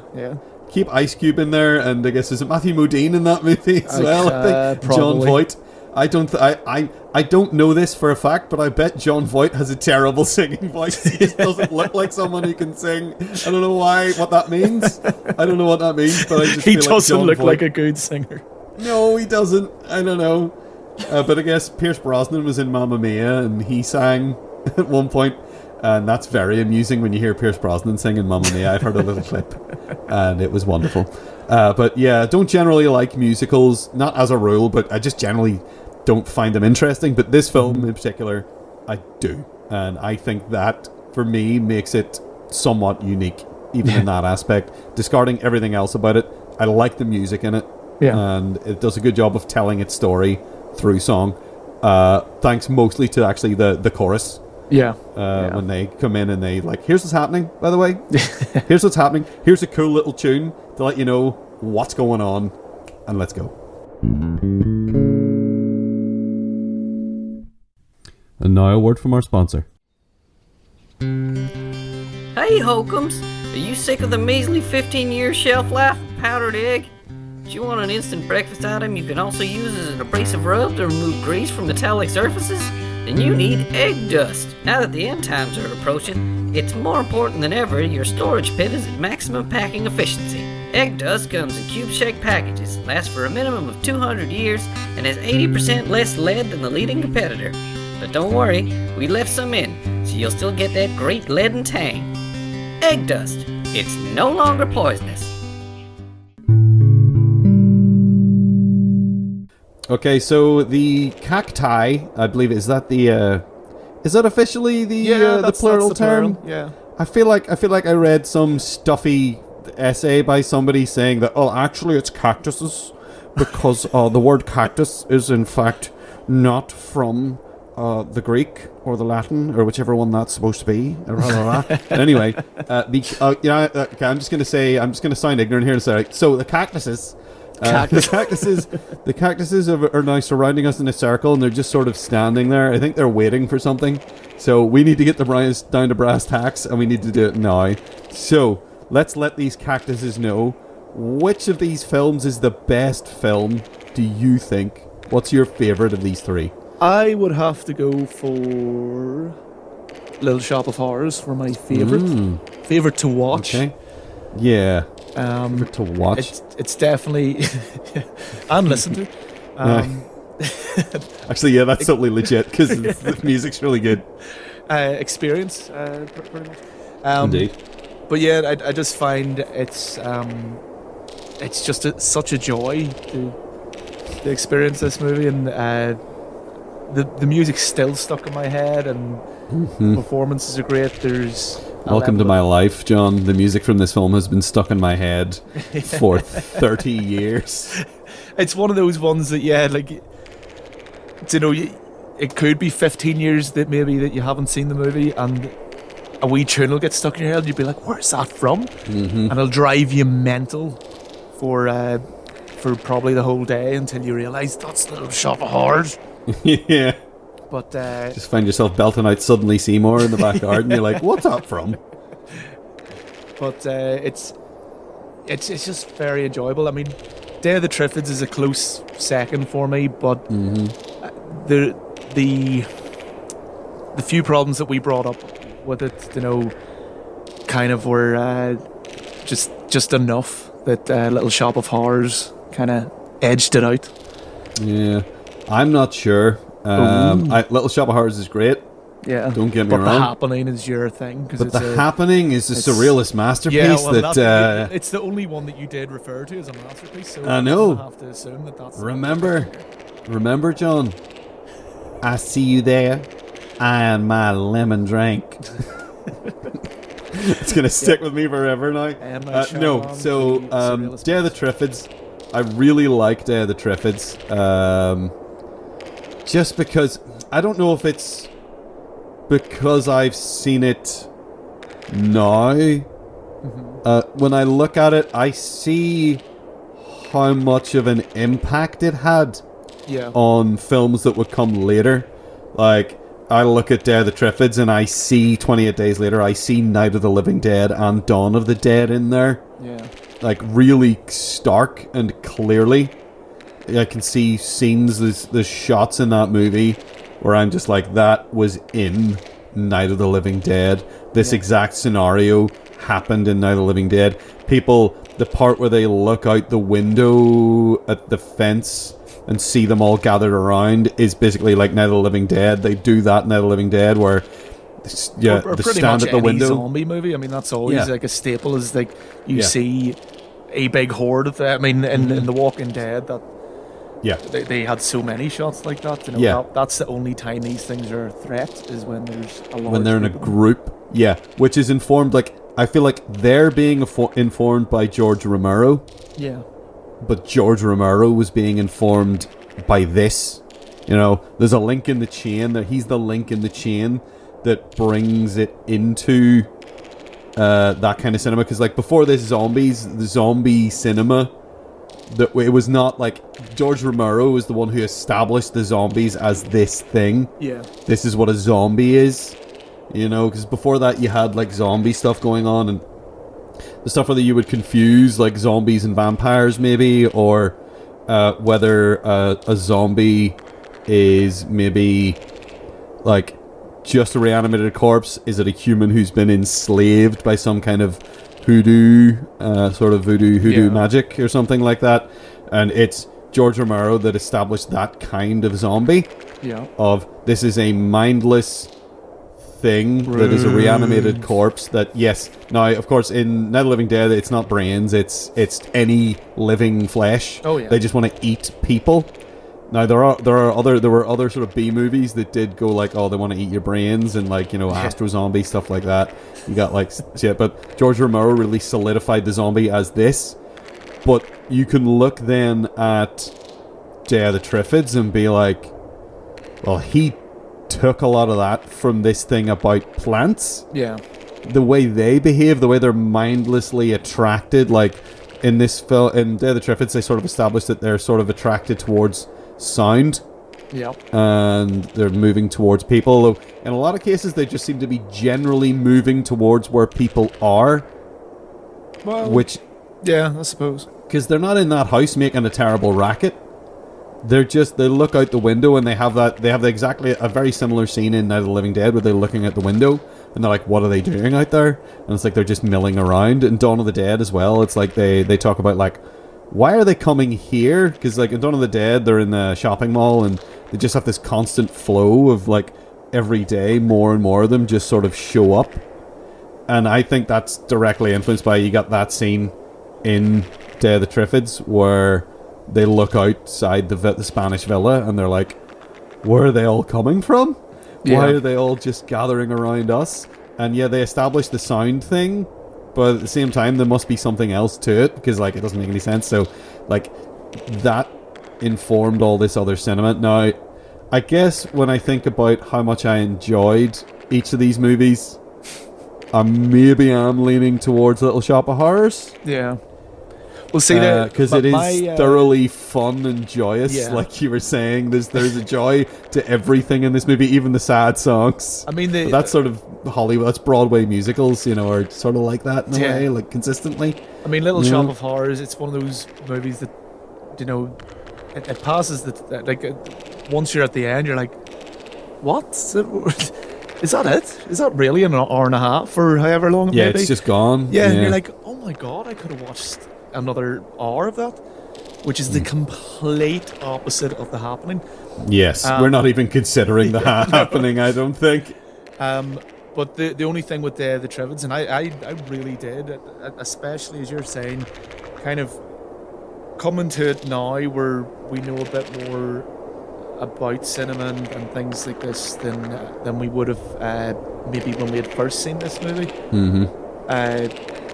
You can appreciate so much of where all these zombie things came from it, of just how clever it is as well, and like for the time as well, showing the complete kind of destruction of the world because of this phenomena that happens. But the only thing that detracts anything from Day of the Triffids for me is the ending, in both that it seems so rushed, and the Deus Ex Machina for both endings. You've got the lighthouse one, which is the salt water, and then you've got Mason's rescue from his serendipitous rescue with the lifeboat that just happens to be going by. It's like just there's no lazy tension there even. No. They don't even leave it to be like, oh no, he was stranded here for so many days. It's literally 15 seconds after he's lured them away. Oh look, there's a lifeboat. Pretty much as soon as he makes his way down the rocks, the guy, oh hey. So that's the only reason, where I think Little Shop of Horrors, the story flows a lot better, and there's none of these contrivances, or at least none that I can think of. None that they're as egregious as the ones in Day of the Triffids. Day of the Triffids feels like it ends because they had to, because that was the runtime. Yeah. I feel like they got to that point where it's like, right, we got to end this movie now. Like, there's like a theoretical version of Day of the Triffids that's 2.5 hours long. Yeah. And not, like, there's an extra hour maybe of just misery. There is a series that was made in the 80s? Yeah, there was a TV mini-series, I think, that was on. But I can't imagine it would be good. I don't think it was great. You hear rumblings every now and then about them doing another one. I think there's like TV channels. I think it's public domain now, the book. So there's there are other versions of Day of the Triffids that have come out. I think there was one like 2 or 3 years ago, I think. Yeah. Or no, there's one about 10 years ago, 10 or 11 years ago, sorry. That I don't know if it was particularly well received. I'm pretty sure it was a made-for-TV thing. Yeah. So that happens a lot. There was a BBC one at one point as well. I think there's something I think I remember seeing. It was Jolie Richardson, I think, was in it. Yeah. I think Jolie Richardson was in the BBC one, and I never saw it at the time. I don't know if it held up particularly well. No. But again, we're not considering those. It would be nice to see. It would be nice to see maybe a more faithful to the book version. Yeah. But that's maybe I'll go and watch those now and be like, oh, maybe it's a good thing they did this and didn't do this, because a lot of like the sort of zombie influence stuff happens in the scenes that were added to explain what was happening with Pony Sugru out in his lighthouse doing science and drinking whiskey. So yeah, maybe the things that I like about this movie wouldn't be present. Yeah, that. Exactly. I think the decisions worked well for it. For the most part, it is very engaging and very good at explaining and showing what's happening, but which is why it's so disappointing that the ending does end the way it does. It's the same with like let's just wrap Jurassic this Park, up, lads. That's the worst. The Deus Ex Machina T-Rex comes in and saves them for no Yeah. reason. You know? Yeah, I would really love Jurassic Park if it wasn't for the end of Jurassic Park. Yeah. It is the most egregious Deus Ex Machina ending that I think that it's because the rest of the film is so consistently good. Yeah. That ending is so much worse, because it is just like that whole film is characters being imperiled and making decisions, and having those decisions play out, and then that is just pulled away from them in the outro, where it's just like, well, we got ourselves into this situation where we're surrounded by velociraptors. How are we going to get out of this one? And then the story was like, don't worry, I've got you covered. Let's just have a T-Rex come through the wall and distract them while you all run away, and then let's have just a hard cut to you're on a helicopter and away you go. Yeah. And that's terrible. And like the ending of this is even, I don't know if it's as egregious as that. It's way more truncated than that. Of just, oh, there you go, it's over. Yeah. He gets in a boat, he's fine, they get in the submarine, they're fine, the end. It does feel like kind of, do we miss a few scenes there? But yeah, you're right, it's not as bad as Jurassic Park, but Day of the Triffids, not as bad as Jurassic Park. Quote for the box, lads. Put that in the back of the Blu-ray. As the ending for Jurassic Park. There we go. Well, all right. Well, my decision's very much like I'm definitely in Little Shop of Horrors camp. I think I'm coming to rest on Little Shop of Horrors as well. Okay. I think there's a lot of important things that Day of the Triffids did. But I think just as a, I mean, if I'm going to sit down and just... If the choice was going to be, like, you know, the importance to cinema or whatever, you know, if it was a category like that, I think Day of the Triffids would hands down win. Yeah. But if you ask me tomorrow... It isn't that. Yeah. This is our stupid opinions based on what we reckon when we just watch these films. But like I know for a fact, if you ask me in a week or a year or 10 years time, what one of these three movies do I want to watch, I would slit your throat with The Happening for even suggesting it, and then I would snap the DVD in two and drive it into my eye socket, and I would deserve it. And then I would sit down and watch Little Shop of Horrors. Yeah, and then maybe later on fall asleep to Day of the Triffids. Yeah. I'm just imagining an old man in a nursing home watching Little Shop of Horrors, just clapping along. Little shop of horrors. Yeah. So okay, I think Little Shop of Horrors is our pick then. So, what is the best film to help us out of the current predicament of, oh no, the cactuses are getting closer and they want to hug us to death or eat us or make us kill ourselves? Scientifically, which of these films best helps us get out of this scenario, do you think? Well, unfortunately, as is the usual case with us, we have to remove the film that doesn't actually solve the problem. So Little Shop of Horrors isn't even considered for this one. Yeah, but I also feel that The Happening doesn't solve anything. Yeah. I feel like this is a by default one. This isn't a which does the best. There's only one that does it at all. Yeah, because The Happening is basically just The Happening's wait odd. and see, wait and hope. Yeah, the end of The Happening is basically, I guess we better be nicer to plants, maybe, but who knows? And then at the end of it, you have a scene where it's just happening again anyway, maybe? Well, that's in Paris or somewhere, isn't it? Yeah, it's in Paris. So, yeah, it's outside the Louvre. I was looking at it and I was like, it made me wish I could go on holiday again, because I was looking at the place they were, and I was pointing at the place they were and saying, I was there like 2 years ago. I was right there where they're standing. And I was that's an extra thing that upset me about The Happening. I can't really blame M. Night Shyamalan. As if you needed more. Yeah, I can't blame M. Night Shyamalan for that, but it did upset me a little bit. But I think, but they go back to their normal lives pretty much. They go back to the city and live there. You know, they're all smiling like fucking goons as well. 3 months. 3 months later, everything's fine. Never mind all those I assume a few hundreds of thousands of people at least that killed themselves I all would at say once. millions. Maybe. I mean, it's East Millions Coast, though. of I don't know how many people live in. It's like pretty much the entire East Coast of America, isn't it? It's Yeah. like all those states specifically. I mean, As far as I know. I mean, how big is Philadelphia's population? I don't know, lots. I could ruin you the go, podcast many by lots. doing some actual research while we're on the air. And in fact, I'm don't doing think that now. I don't think it matters because basically, yeah, they go back to the cinema. Or the cinema? They go back to the cinema. Okay, so the population of Philadelphia alone is 5.7 million people.